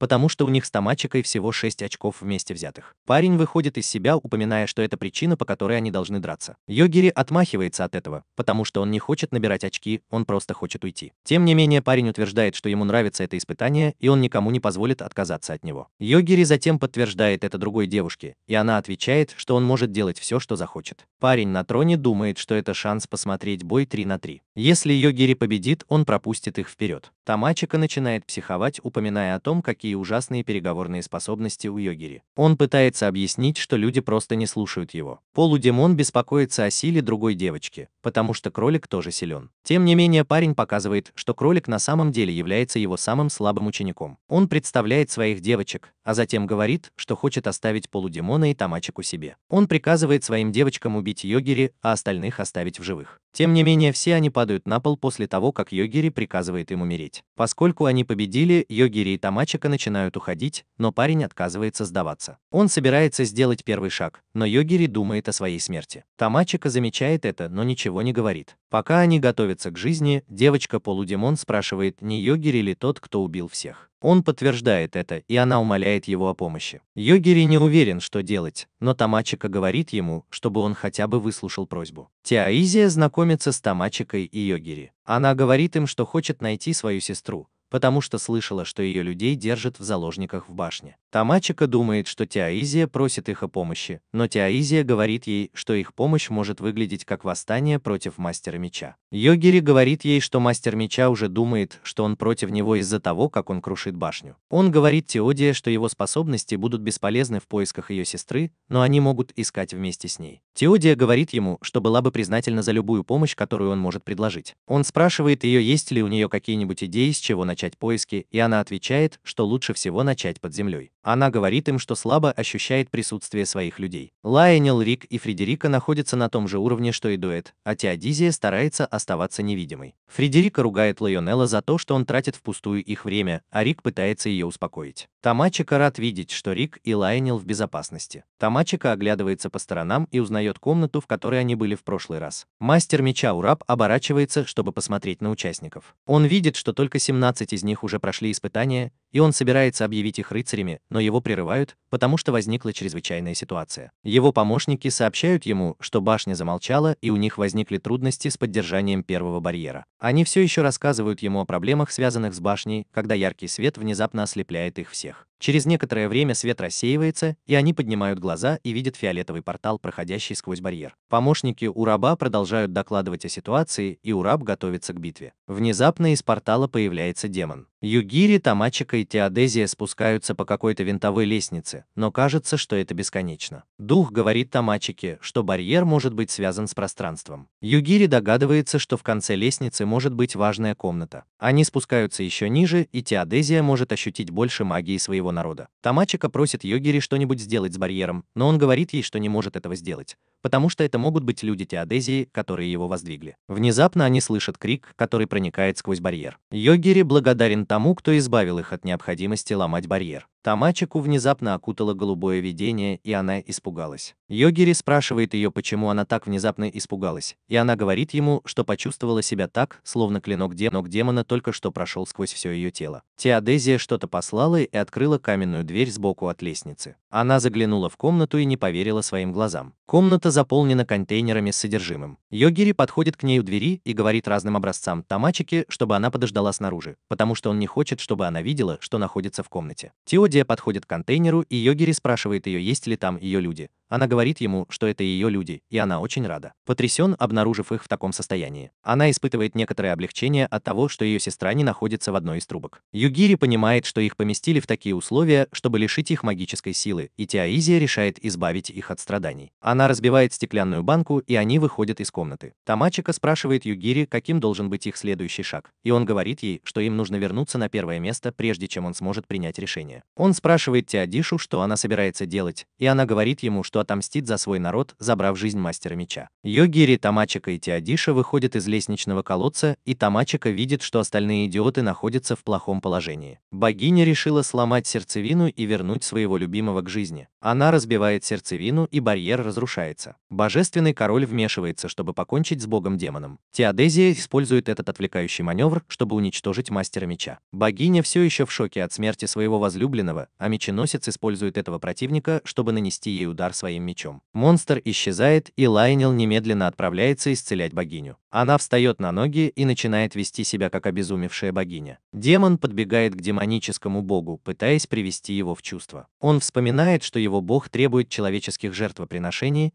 и приказывает демонам представить всех людей демоническому богу на съедение. Божественный царь решает защитить человека, а Югири решает защитить Тамачику и Теоизию. Он приказывает главному демону умереть, и все демоны следуют его примеру. Теоизия спрашивает Югири, можно ли оставить богиню такой, какая она есть, и он говорит ей, что не будет нападать на богиню, потому что она не испытывает к ним враждебности. Внезапно к башне подходит девочка, волоча за собой мальчика. Она спрашивает Рика, где находится Югири, и он говорит ей, что сейчас неподходящее время для встречи из-за богини. Она анализирует его и говорит, что он стал мастером меча, и он вспоминает слова бывшего мастера меча. Она говорит ему, что его меч может положить конец богине. Божественный король говорит ему, что барьер долго не продержится, поэтому он решает уничтожить богиню. Девочка снова просит Югири, но мальчик, который с ней, не хочет больше встречаться с Югири. Внезапно он замечает силуэт Тамачики, и девочка понимает, что Югири стоит рядом с ней. Она анализирует его и не может поверить в его статистику. Она настолько ошеломлена, что ее начинает тошнить. Она видит, что Югири – это кульминация судьбы мира в облике человека. Тамачика узнает мальчика и спрашивает его, почему он находится в башне. Он говорит ей, что его привезли туда против его воли. Ее тошнит, но она говорит им, что с ней все будет в порядке, когда она немного отдохнет. Она говорит Югири, что пришла, чтобы передать ему мальчика, но Югири говорит ей, что он ему не нужен. Она решила избавиться от мальчика, но он устал от того, что с ним обращаются как с отбросом, поэтому она бросила его. Югири проводит перепись людей, оставшихся после битвы, и Рик спрашивает Теодиджу о причине ее действий. Она говорит ему, что сделала это, чтобы отомстить за свой народ. Рик говорит ей, что он новый мастер меча, и она спрашивает его, собирается ли он продолжать порочные пути своего предшественника. Йогири говорит ей, что им нужно проверить подполье, и он обещает помочь ей отомстить. Рик думает, что Йогири бессилен, но Божественный Король говорит ему, что только Йогири мог победить бога-демона. Божественный Король благодарит его за его услуги, и Рику интересно, из чего сделан Йогири. Он спрашивает его, что тот планирует делать дальше, и Йогири говорит им, что они направляются в Капитолий. Все они решают отправиться в Капитолий по той или иной причине, включая Теодию. Теодия называет им имя своей сестры, и они оба знают это имя. Они решили указать ей на последнее известное местонахождение ее сестры. Божественный Король также решил отправиться в столицу, чтобы узнать, не вымерла ли его родословная. Рик предлагает им отправиться в путешествие вместе, но Йогири говорит ему, что он путешествует только с Тамачикой. Рик дарит им карты и подвески, чтобы уберечь их от неприятностей, и все они расходятся, оставляя мальчика позади. Тамачика смотрит на Йогири, который спит в ее машине. Макока говорит ей, что она должна просто провести с ним остаток своей жизни, и она удивлена, что ее дух может сказать, о чем она думает. Макока так нравится внешность Йогири, что она горит желанием добавить немного его в их родословную. Тамачика говорит своему духу, что она должна позволить Йогири сделать свой собственный выбор. Йогири просыпается, и Тамачика пытается сохранить свой разговор с духом в тайне. Она задается вопросом, что они будут делать теперь, когда оказались перед королевской столицей. Макамока сообщает ей, что они окружены солдатами. Старший охранник приказывает им выйти из машины, и Тамачика надеется, что их не арестуют. Йогири говорит ей, что они будут сопротивляться, если это произойдет, и Тамачика знает, что особой драки не будет. Главный охранник представился как Торкс и сказал им, что их машина принадлежит корпусу бессмертных. Йогири сказал им, что они не состоят в корпусе бессмертных. Он сказал ему, что они получили машину от мэра Рюты, и Тамачика увидел, что Торкс им не верит. Йогири сказал ему, что они кандидаты в мудрецы Сиона, и они приехали, чтобы провести что-то вроде испытания. Торкс решает оценить их способности, но Тамачика скептически относится к тому, чтобы позволить ему это сделать. Йогири говорит ей довериться Селестине, и солдат оценивает их. Торкс смотрит на результат и видит, что они достойные кандидаты, но он все равно не доверяет им,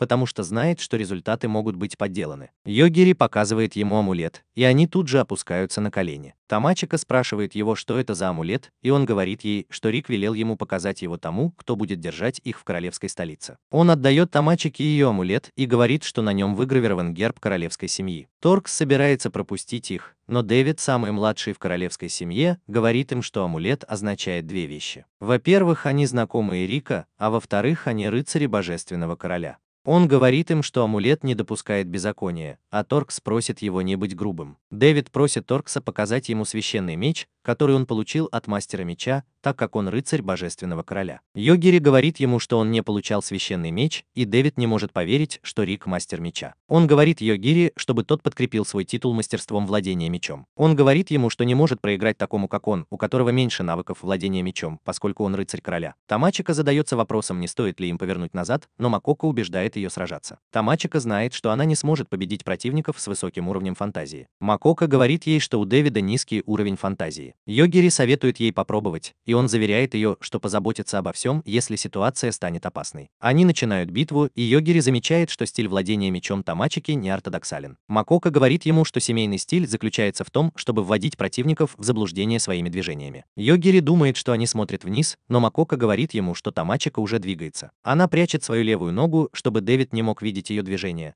А еще она размахивает мечом взад-вперед, чтобы Дэвид неправильно оценил расстояние. Тамачика внезапно подбрасывает свой меч в воздух, проносится мимо Дэвида и наносит ему удар ниже пояса. Йогири удивлен ее движениями. Торкс объявляет ее победительницей, а охранники поражены ее движениями. После боя Йогири дотрагивается до стен замка и видит, что они заколдованы. Дэвид говорит ему, что стены были построены древним волшебником, и они могут противостоять любым атакам. Дэвид удивлен, узнав, что Йогири знаком с волшебником. Тамачика недоумевает, почему он увязался за ними, и он говорит ей, что хочет быть их гидом. Они входят в замок, и Тамачика замечает множество мастеров боевых искусств. Дэвид говорит ей, что они исследователи, которые бросят вызов подземному миру. Тамачика удивлена, что подземный мир существует. Дэвид говорит ей, что подземным миром правит темный лорд, и его отродья пытались сбежать. Йогири говорит ему, что ему больше не нужно показывать им окрестности, так как они уже близко к месту назначения. Дэвид покидает их, и Тамачика думает, что Йогири был немного груб. Он говорит ей, что им нужно обсудить встречу со своими одноклассниками. Тамачика считает, что им нужно придумать предлог, чтобы сбежать из автобуса, но Йогири говорит ей, что сначала ей нужно решить, простит она их или нет. Они идут на встречу с королем, и Йогири удивляется количеству присутствующих людей. Король начинает обращаться к ним, но Шинья, кандидат в мудрецы, бросает вызов королю. Тамачика не может поверить, что он такой тупой. Король говорит ему, что это не первый раз, когда кандидат в мудрецы бросает вызов, и он немедленно ставит его на место. Кандидаты удивлены, что способности мастера Эроги не спасли Шинью. Король велел им вести себя тихо. Он сказал им, что им нужно совершить огромное достижение, чтобы стать мудрецами. Король обращается к кандидатам, стоящим перед ним. Он сказал им, что если они смогут отправиться в подземный мир и победить Темного Лорда, мудрецы признают это великим достижением. Но он убежден, что кандидаты не соответствуют требованиям, необходимым для достижения такого подвига, но он должен выполнить свою часть сделки. Он говорит им, что они подготовят для них базу, и он говорит им всегда помнить, что королевская семья может привести к ослаблению дара. Он говорит Шиньо, что его палец вернется на место, когда между ними будет достаточное расстояние, и он выходит из комнаты. Югири задается вопросом, что им делать, а Тамачика зовет своих одноклассников. Они все удивлены, увидев ее живой, но она злится, что никто не признал Йогири. В то время как некоторые из ее одноклассников выражали свое беспокойство за нее,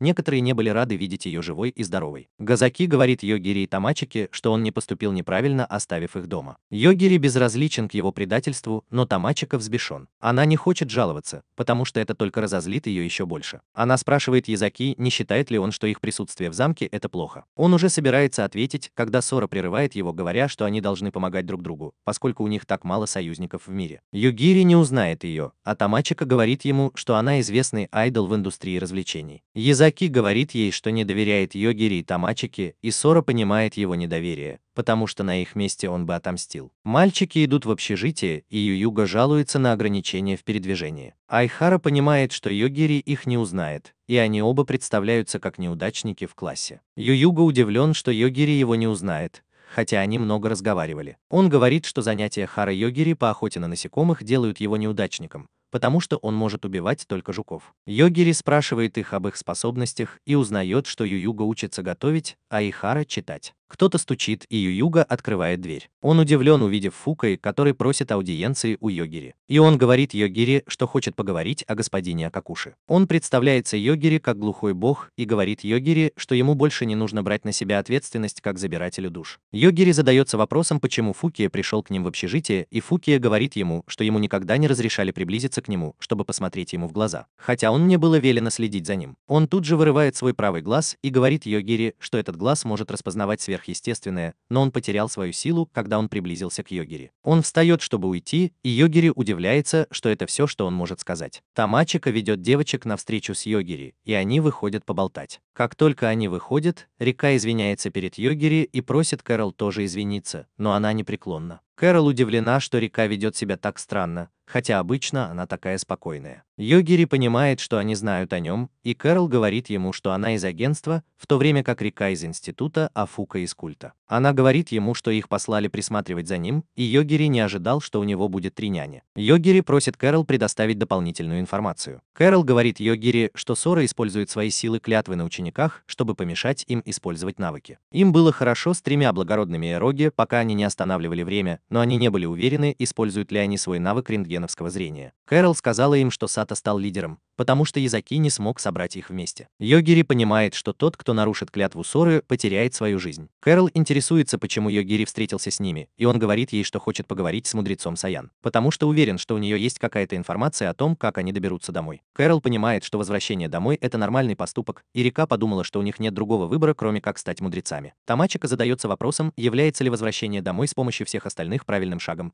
и Йогири говорит ей, что они должны стремиться к великому достижению, потому что возвращение домой вызовет хаос. Кэрол и Рика говорят Йогири, что они на его стороне. Мальчики уходят в подполье, и Йогири удивляется, почему Дэвид сопровождает их. Дэвид говорит ему, что он может легко подавить силу демона низкого уровня благодаря способностям своей королевской семьи. Харуда интересуется, может ли Дэвид также запечатать их силы, и Дэвид говорит ему, что он может. Он решает просто направить их туда, где демоны отступают. Четырехрукая обезьяна нападает на Йогири, и он делает все возможное, чтобы подавить свои кровожадные намерения. Он решает использовать свой меч, чтобы сразить ее. Ребята восхищаются его мастерством существом, но один из них недоумевает, как ему удалось уложить монстра одним ударом, если он двигается как любитель. Тамачика спрашивает Йогири, чем он занимается днем, и он отвечает, что играет в игры. Она злится, что ей приходится целый день уничтожать монстров. Йогири спрашивает о подземном мире, и она говорит ему, что они очистили 5-й этаж и собираются исследовать 6-й на следующий день. Йогири напоминает ей, что на 7-м уровне обитает темный бог, и он задается вопросом, легко ли будет его уничтожить. Кэрол говорит ему, что они едва уложатся в месячный срок. Йогири настроен оптимистично, что Сиань появится, даже если они проиграют. Йогири спрашивает о Шиньо, и Рика говорит ему, что Аяка лишила его жизни и поклялась лишить жизни всех в их классе. Йогири приветствует возвращение Тамачики в убежище и удивляется, почему он просто сидит без дела. Он задается вопросом, не думает ли она, что он просто бездельничает. Он решает продемонстрировать ей кое-что, оторвав несколько лепестков от роз, стоящих в вазе. Тамачике интересно, что он делает, и он говорит ей, что учится сдерживать свою силу. Он решил научиться сдерживать ее, потому что знал, что ему нужно будет сдерживать ее, чтобы получить информацию от мудреца. Тамачика интересуется, делал ли он что-нибудь еще, кроме этого, и он говорит ей, что прогулялся по городу, пока ел какую-нибудь еду. Тамачика задается вопросом, почему он так хорошо проводит время в этом мире в одиночестве, но он сообщает ей, что на него напали во время прогулки по городу. Она говорит ему, что это нехорошо, и он говорит ей, что ему нужна ее помощь. Тамачика задается вопросом, зачем Йогири понадобилась ее помощь, ведь они просто гуляли по городу. Он говорит ей, что хочет стать мишенью, не лишая жизни того, кто на него нацелился. Йогири просит ее использовать свое хорошее зрение, чтобы помочь ему обнаружить врага. Он замечает, что она выглядит немного сердитой, и она говорит, что расскажет ему о своем настроении, если он угостит ее обедом. Йогири видит, что она просто хочет, чтобы он угостил ее обедом. Снайпер, который целится в Йогири, умоляет женщину отпустить его, но она говорит ему поторопиться и выстрелить. Он умоляет ее сохранить ему жизнь, а она говорит ему, что он должен убить свою цель, чтобы избавиться от боли. Мужчина нажимает на курок, но сразу же расстается с жизнью. Женщина велит своему оператору целиться в Тамачику следующим. Тамачика и Йогири прибывают в пункт назначения только для того, чтобы увидеть его в руинах, а Тамачику бесит ручная работа Аяки. Они решают посетить другое место, но Тамачика внезапно становится мишенью, и Йогири спасает ее. Оператор решает продолжить эту стратегию, но Йогири говорит ему, что идет навстречу с ним, и это потрясает его до глубины души. Тамачика видит, что кто-то наблюдает за ними, и Тамачика задается вопросом, что им следует делать. Макамока говорит ей, что у нее есть источник волн, и Тамачика задается вопросом, не из-за волн ли она теряет самообладание. Оператор интересуется, знает ли Йогири о его местонахождении. Он решает сбежать, но его спасательный вертолет внезапно выходит из строя, и он выпрыгивает. Тамачика внезапно атакует его в воздухе, и перед ним появляется Йогири. Йогири просит его не убегать, и он подчиняется, что заставляет Йогири понять, что оператор знает о его силе. Оператор пытается притвориться невежественным, но Макока показывает ему духа, которого он послал, чтобы напасть на них. Оператор задается вопросом, как принцесса духов проиграла, и Макока говорит ему, что ни один дух не может победить ее. Макока также показывает ему, что она победила короля духов, что выводит оператора из себя. Он вызывает дух волка, но Йогири мгновенно уничтожает его своим навыком смерти. Он заключает договор с Ямой, королевой мира мертвых, но затем пытается остановить это, но уже слишком поздно. Йогири легко расправляется с ней. Женщина, которая является клоном, появляется из ниоткуда, чтобы защитить оператора, нападая на Йогири, но Тамачика спасает ее. Йогири подходит к клону, зовет еврея, и тот деактивирует ее. Тамачика интересуется, кто она такая, и Йогири обещает объяснить позже. Он просит оператора Рёсуки выложить всю информацию, которую тот знает. Йогири допрашивает Рёсуки, и тот рассказывает ему все, что ему известно. Он обещает оставить Йогири в покое, но Йогири говорит ему, что он потеряет свою жизнь, так как может создать столько клонов Инджу, сколько захочет, используя свои способности. Рёсуки умоляет сохранить ему жизнь, но Йогири все равно забирает ее. Йогири объясняет, что Инджу его подруга, с которой он играл, когда был маленьким, и Тамачика задается вопросом, не робот ли она. Йогири говорит ей, что робот был создан по образцу Инджу, чтобы лишить его жизни. Йогири говорит ей, что хочет, чтобы Инджу упокоился навеки, но она неправильно его понимает. Он замечает, что она выглядит грустной, и говорит ей, что Инджу все еще жива и здорова. Тамачика недоумевает, почему он говорил о том, чтобы дать ей отдохнуть, и он говорит ей, что имел в виду робота. Тамачика счастлива. Ей не нужно сражаться с клоном того, кто лишил ее жизни. Позже в тот же день Сора сообщает им, что в их классе осталось 18 учеников, потому что Аяка уничтожила 8 из них. Они удивлены, что никто не смог победить Аяку. Сора говорит им, что Аяка способна победить, потому что она выбирает своих жертв. Она сообщает классу, что их попросили немедленно покинуть королевство, и они задаются вопросом, почему королевство идет вразрез с приказами мудреца. Она говорит им, что королевство будет уничтожено, если все будет продолжаться так, как есть. Она говорит им всем уйти в подполье и завершить свою миссию как можно скорее. Йогири и Тамачика отправляются на 6-й подземный этаж в сопровождении Дэвида. Йогири Йогири недоумевает, почему Дэвид сопровождает их, и он говорит им, что хотел бы увидеть 6-й этаж своими глазами. Йогири просит его быть осторожным, но Дэвид говорит, что все будет хорошо, если Йогири победит темного бога. Они прибывают в замок темного бога, где их встречают тысячи монстров. Сугару возглавляет класс в осадном строю, и они легко преодолевают орду монстров. Тамачика удивляется, почему класс так много празднует, и ее одноклассница говорит ей, что их путешествие до сих пор было легким. Джуна удивляется, почему она всегда с Йогири, и вдруг замечает, что он пропал. Ее одноклассница думает, что он одиночка, который не любит появляться на людях, а Тамачика думает, что они злые. Она решает пойти и поискать его. Йогири играет в какие-то видеоигры в лесу, когда замечает Дэвида, гуляющего в одиночестве. Он задается вопросом, не пьян ли он, но Дэвид ему не отвечает. Он видит, как Дэвид идет навстречу своей неминуемой гибели и бросается спасать его. Йогири безуспешно пытается разбудить его, когда внезапно земля начинает раскалываться. Класс радуется, что они до сих пор не пострадали, и внезапно появляется Сион. Она говорит им, что их путешествие было слишком легким, и мудрец может и не родиться. Она решает устроить событие пробуждения, поэтому она говорит им, что заставит их сражаться друг с другом, пока не останется только один человек, что приводит их в ужас. Тамачика отправляется на поиски Йогири, но земля рушится, и он падает в неизвестные глубины. Шон объясняет участникам, что им придется убивать друг друга до тех пор, пока на ногах не останется только один. Она говорит им, что судебное разбирательство начнется через час, и что через час после начала судебного разбирательства тот, кто не лишил кого-либо жизни, будет лишен ею жизни. Рика получает уведомление о том, что вторая дверь Альфа-Омеги открыта, и Кэрол тоже это замечает. Перрон предупреждает их не покидать стены замка, иначе они потеряют свои жизни. Она говорит им, что тот, кто останется в живых после испытания, будет объявлен победителем. Участники не могут поверить, что им придется сражаться друг с другом насмерть. Бог смерти Фукия решает лишить Сиона жизни, и Сиона это полностью устраивает. Она говорит ему, что суд закончится, если ему каким-то образом удастся лишить ее жизни. Фукия понимает, что его способности на нее не подействуют, и она говорит ему, что у него будет больше шансов выжить, если он примет участие в королевской битве. Он использует свои способности, чтобы попытаться лишить ее жизни, но она не пострадает. Он думает, что его способность не сработала, но она говорит ему, что его способность сработала, но она просто воскресла в одно мгновение. Это выводит Фукию из себя, и он продолжает использовать свою способность смерть, но Сион объясняет ему, что она повышает уровень каждые 2 уровня. Поэтому каждый раз восстанавливается от способности автобус. Она говорит ему, что всегда воскреснет, если потеряет свою жизнь. Фукия не обращает на нее никакого внимания и продолжает использовать свои способности. Сиань решает, что с нее хватит, и наносит Фукии смертельный удар, который немедленно выводит его из строя. Она говорит остальным, что им нельзя терять времени, и они все впадают в панику. Тамачика идет по лесу, гадая, куда подевался Йогири. Ромика и Джуна внезапно подбегают к ней и говорят, что у них большие неприятности, и Тамачика недоумевает, о чем они говорят. Тем временем Йогири находится в свободном падении с Дэвидом на руках. Он помнит, как Асака рассказывала ему о романе, который она читала, когда он был намного моложе. Она сказала ему, что в романе рассказывается о существе, превосходящем людей, и слово «этос» часто встречается в романе. Она сказала ему, что в романе говорится о том, что высшему существу нужен характер, а не этика или мораль. Юная Йогири не поняла ее точку зрения и объяснила, что невозможно применять этику и мораль к существам, которые превосходят людей. Она сказала ему, что высшие существа должны устанавливать свои собственные правила для себя,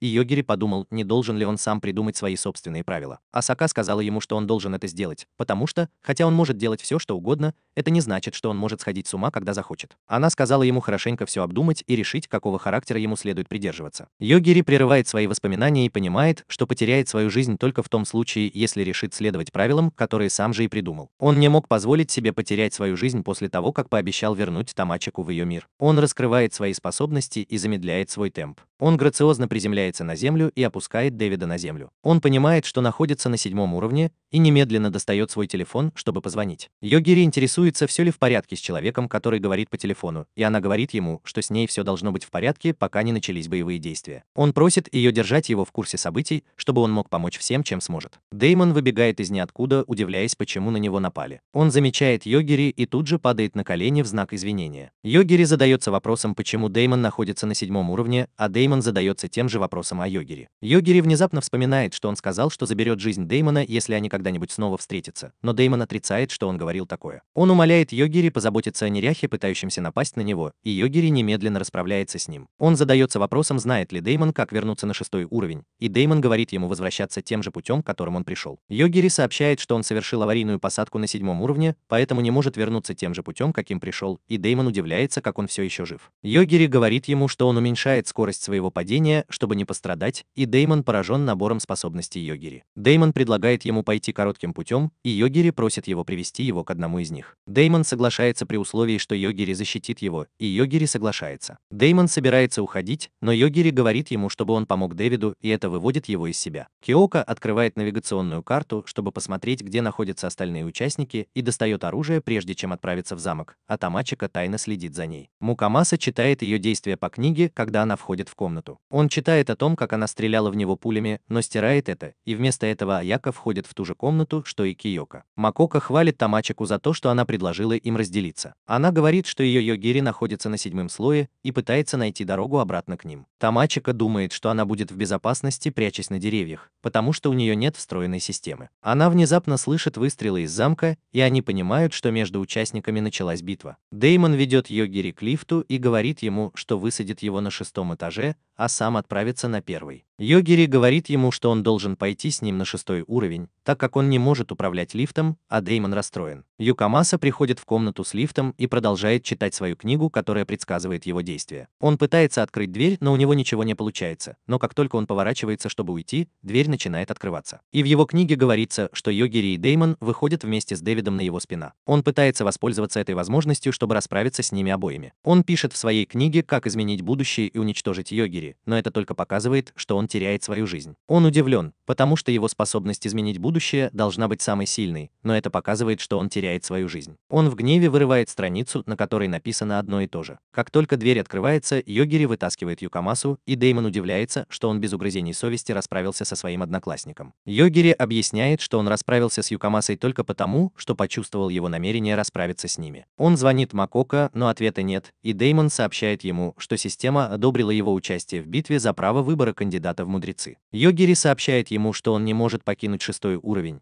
потому что сон не разрешает ему, и это выводит Дэймона из себя. Се лежит и думает о том, чтобы отправиться в отпуск, когда Арима говорит ей, что она ему надоела, потому что она слишком ленивая. Она задается вопросом, почему он просто не лишил ее жизни, и он говорит ей, что будет чувствовать себя виноватым, но решает сделать то, что должно быть сделано. На нее падает камень, и Арима думает, что он позаботился о ней, но она телепортируется к нему и понимает, что Абукава с ней.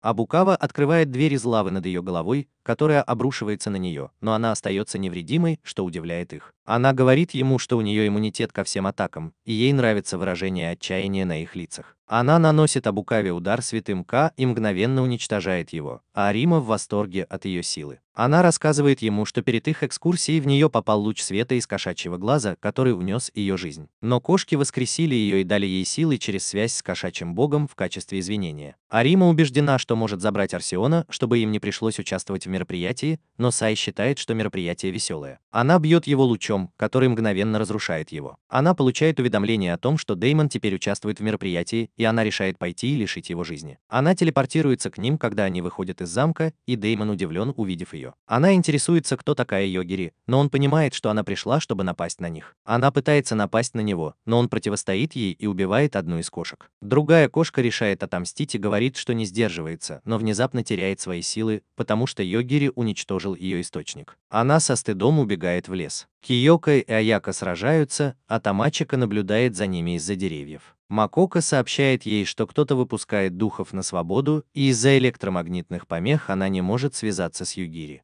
Тамачика решает переместиться вместо того, чтобы быть легкой добычей, и ее тут же окружают духи. Ромика подходит к ней, и Тамачика не может поверить, что она колдунья. Ромика говорит ей, что она некромантка, и извиняется за то, что скрывает свои способности. Она спрашивает ее о Джуне, но Ромика отвечает, что не знает, где она находится, потому что она исчезла. Тамачика задается вопросом, почему Райка пришла к ней, и Ромика говорит ей, что у нее есть дух-наставник, который является принцессой древнего вида по имени Тиану. Тамачика злится, что Ромика получила крутого духа, в то время как она застряла с духом со странным именем. Макока обещает уложить Тиану, если они вступят в бой. Ромика говорит Тамачике, что Тиану не умеет ничего, кроме как считать, и она с радостью обменяет ее на Макока. Она внезапно заставляет Макока овладеть ею, и та начинает нападать на Тамачику, который удивлен тем, насколько могущественной стала Райка. Макамока говорит ей, что Райка использует свои силы против ее воли. Она сообщает Тамачике, что она контролирует свой боевой костюм, и использует команду «очистить». Йогири и Деймон подходят к ним, и Йогири бьет Деймона по глазам, так что он не видит Тамачику, когда с нее спадает броня. Йогири предлагает Тамачике свою рубашку, и он убежден, что ему придется забрать нашу Макоко, так как она нападает на Тамачику. Сора впечатлен группой, которую смог сформировать Изаки, и он говорит ей, что они стремятся стать достаточно сильными, чтобы победить Сиан. Сора понимает, что они нападают на нее, потому что она лишила его лидерской позиции. Вазаки просит ее уступить ему, чтобы ему не пришлось лишать ее жизни, но она смиренно отказывается. Он приказывает своей группе окружить ее и атаковать. Но как только они это делают, позади них появляются несколько фанатов, подбадривающих Сору. Джазаки приказывает своей группе уничтожить фанатов, но фанаты взрывают себя, чтобы уничтожить членов его группы, что его удивляет. Несколько фанатов взорвали Изаки, и Харуто обеспокоен сложной ситуацией, в которой они оказались. Внезапно желеобразный шар поглотил всех, кроме Харуто. Они взывают к нему о помощи, но он использует свое секретное оружие, чтобы спастись, оставляя их на произвол судьбы. Рамика все еще оцепенела от страха перед Йогири, но голос внезапно говорит ей, что она гораздо могущественнее, поскольку она некромант. Рамика понимает, что в ней происходит пробуждение, и освобождает Макоко. Она поражается силе, струящейся по ее телу, а Йогири недоумевает, что происходит. Макоко сообщает ему, что она пробуждается. Райка чувствует себя такой могущественной, что ей кажется, будто весь мир лежит у ее ног. Она пытается напасть на Тамачику, но Йогири использует свою способность убивать, чтобы лишить ее жизни. Тамачика просит Макоко вернуть ее снаряжение, и ей грустно, что Рамика пришлось расстаться с жизнью. Она решает продолжить испытание,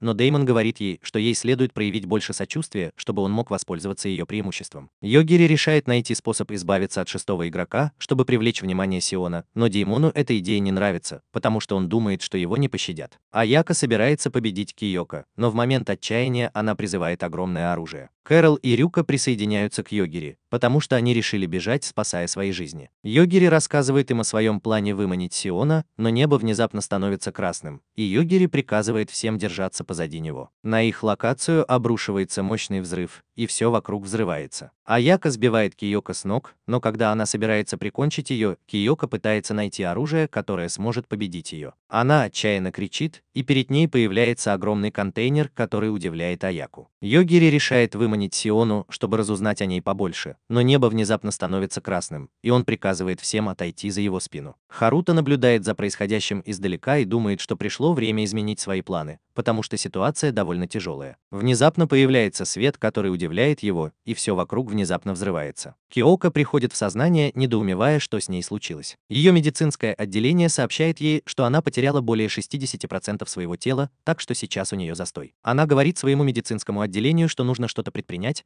и ее медицинское отделение сообщает ей, что у нее есть только два варианта. Либо она прекращает текущие операции и ждет естественного выздоровления, либо полностью излечивает ее, используя свое драконье исцеление. Киоко советует своей медицинской системе выбрать последний вариант, так как это очень удобно, но ее система говорит ей, что это не рекомендуется, потому что это может привести к необратимым повреждениям. Ее устройство говорит ей, что если она пройдет через это, то превратится в дракона. Киоко дает разрешение медицинскому подразделению, и медицинское подразделение говорит ей повторить команду. Киоко произносит ее, и она немедленно превращается в дракона. Тамачика задается вопросом, что же произошло, а Йогири рассуждает, что это могла быть аннигиляционная бомба, которая взорвалась. Он говорит ей, что бомба создает мощный взрыв, который разносит все вдребезги. Он говорит ей, что бомба также уничтожает любую наномашину в радиусе ее действия, и Тамачика удивляется, откуда он все это знает. Рика беспокоится, что вторые врата ведут себя странно, но Югири больше беспокоится о том, что они покидают испытательную зону, что выводит Тамачику из себя. Киоко решает продолжить свой мстительный путь. Она задается вопросом, были ли устранены люди, которым она хотела отомстить. Она решает подтвердить это, чтобы удовлетворить свою жажду мести, но ее подразделение по выполнению плана сообщает ей, что ее навыки поиска ограничены. Но это говорит ей, что она может использовать свои навыки воина-дракона, чтобы выяснить это. Киоко использует их, и у нее начинают выпадать зубы, а когда они достигают земли, то превращаются в клоны ее человеческого тела. Ее подразделение по выполнению плана сообщает ей, что клон может помочь ей в поисках. Деймон до смерти напуган, но внезапно он слышит, как к ним приближаются люди. Он поднимает голову и видит, что клоны Киоко направляются к ним, и сообщает об этом остальным. Им интересно, что это за клоны, а Тамачика думает, что это сама Киойот. Ее подразделение по выполнению плана сообщает ей, что обнаружены 5 выживших. Она приказывает своим клонам атаковать их, но все они немедленно падают на землю. Киитак задается вопросом, что произошло, и ее боевое подразделение сообщает ей, чтобы она не тратила больше войск впустую, потому что что-то не так. Ее подразделение по выполнению плана понимает, что они столкнулись с Альфой и Омегой, и она задается вопросом, почему он способен распознать их, когда они находятся во второй фазе. Ее медицинское подразделение сообщает ей, что функция блокировки, возможно, была отключена с тех пор, как она превратилась в дракона. Ее подразделение по выполнению плана шокировано,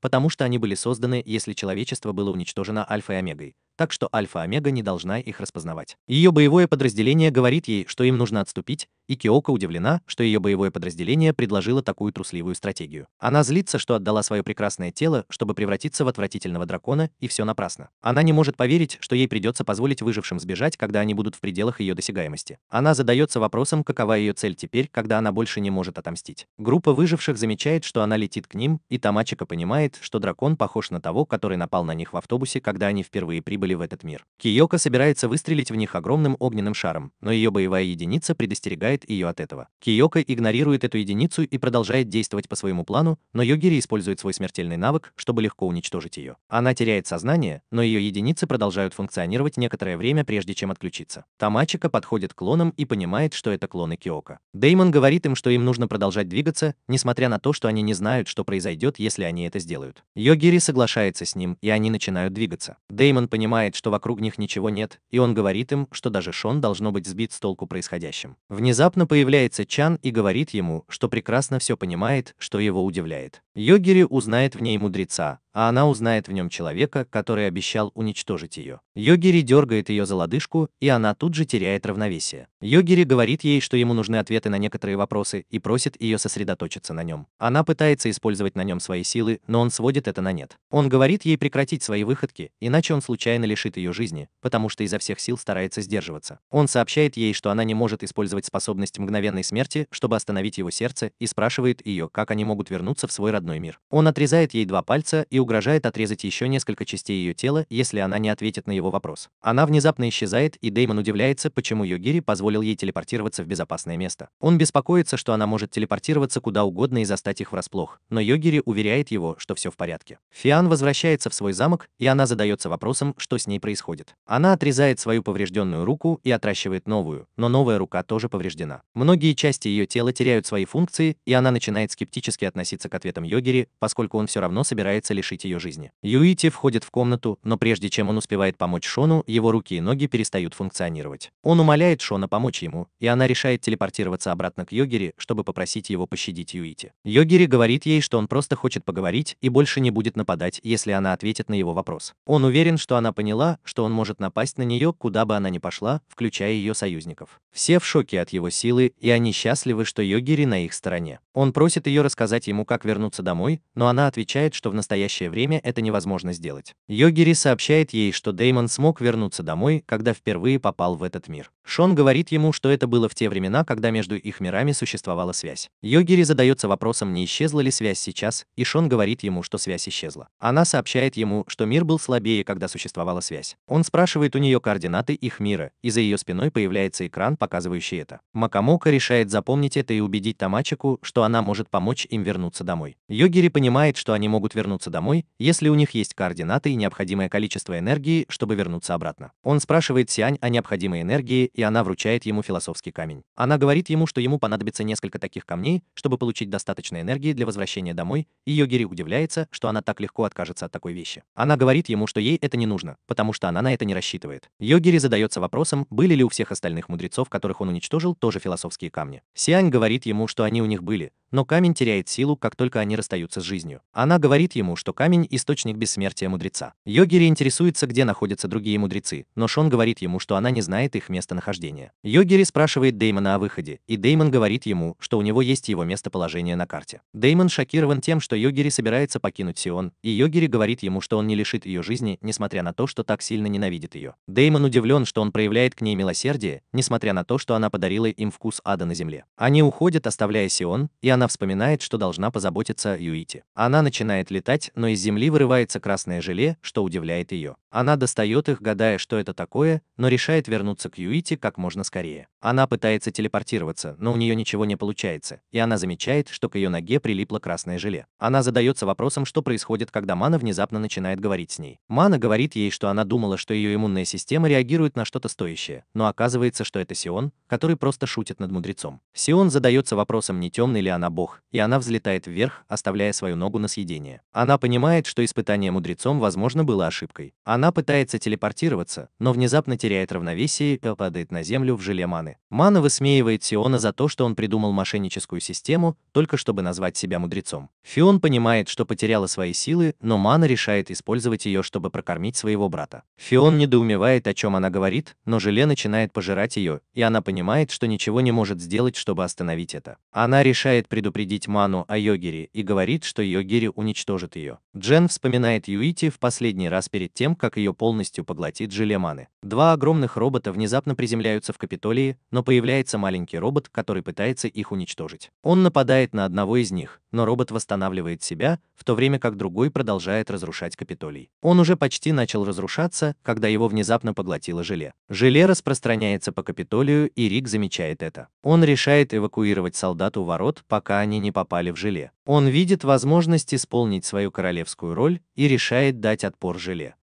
Он замахивается мечом на желе и уничтожает его к удовольствию солдат. Они говорят ему, что он действительно достоин стать мастером меча, но Рик говорит им, что он не оказывает на них особого влияния. Внезапно к ним устремляется еще больше желе, и Рик задается вопросом, не сломали ли кандидаты в мудрецы печать темного бога. Полярис наслаждается тем, как желе поглощает столицу. Он рад, что Мана пробудилась и проявила себя на земле. Деймон приводит всех к нему, и он удивлен, что они могут использовать кратчайший путь. Йогери использует свою смертельную способность, и Деймон удивляется, почему он сразу же уничтожил его. Йогери говорит ему, что почувствовал намерение Хиллари уничтожить их, и именно поэтому он уничтожил его. Йогери интересуется, где они, и Дэвид говорит ему, что они находятся в резиденции короля ныряльщиков. Тамачика понимает, что желе поглощает Капитолии, а Кэрол замечает, что оно вот-вот перелезет через стены. Желе прорывается сквозь стены, и Деймон говорит им, что это все его вина. Тамачика недоумевает, почему он так сказал, и сообщает им, что Мана был темным богом, который находился на дне подземного мира. Он говорит им, что все это происходит потому, что он сломал печать, удерживающую ее. Йогери понимает, что именно поэтому он пытался выбежать из зоны судебного разбирательства. Йогери понимает, что передвигаться будет трудно из-за желе. Желе внезапно собирается вокруг них, и появляется лицо Маны. Она узнает Деймона, что удивляет Йогери, и она просит Деймона отвести ее к Йогери, который лишил жизни ее брата. Он сразу же выдает Йогери, что разочаровывает Тамачику и Йогери. Мана понимает, что это он убил ее брата, и она пытается убить его, но он делает обратное движение и вместо этого убивает ее. Деймон начинает хвалить его, но Тамачика задается вопросом, что они будут делать со всем этим желе. Дэвид предлагает им подняться на крышу и показать летательный аппарат. Йогери извиняется перед Деймоном за то, что они вынуждены оставить его здесь,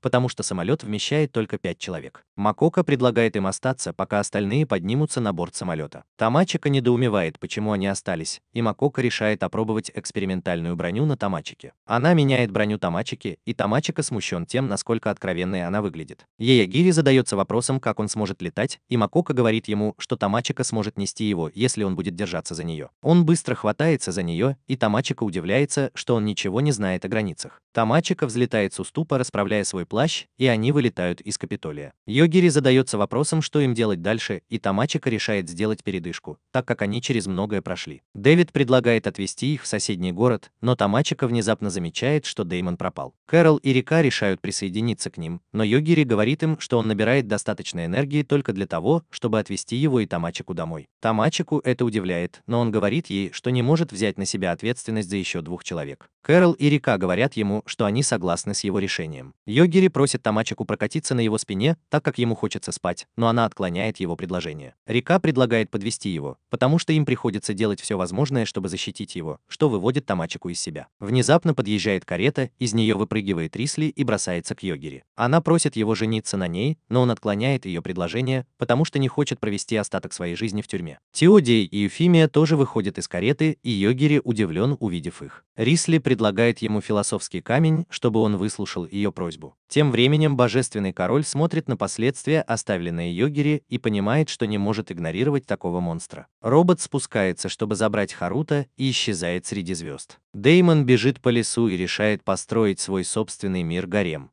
Тамачика сидит в карете с Йогири на коленях. Он мечтает о том, как Асака сказала ему, что он может использовать свои силы против людей, которые ему не нравятся. Она сказала ему следовать правилам, которые он придумывает сам, вместо того, чтобы следовать общепринятому правосудию. Тамачика поднимает глаза и видит, что Рисли завидует тому, что она так близка с Йогири.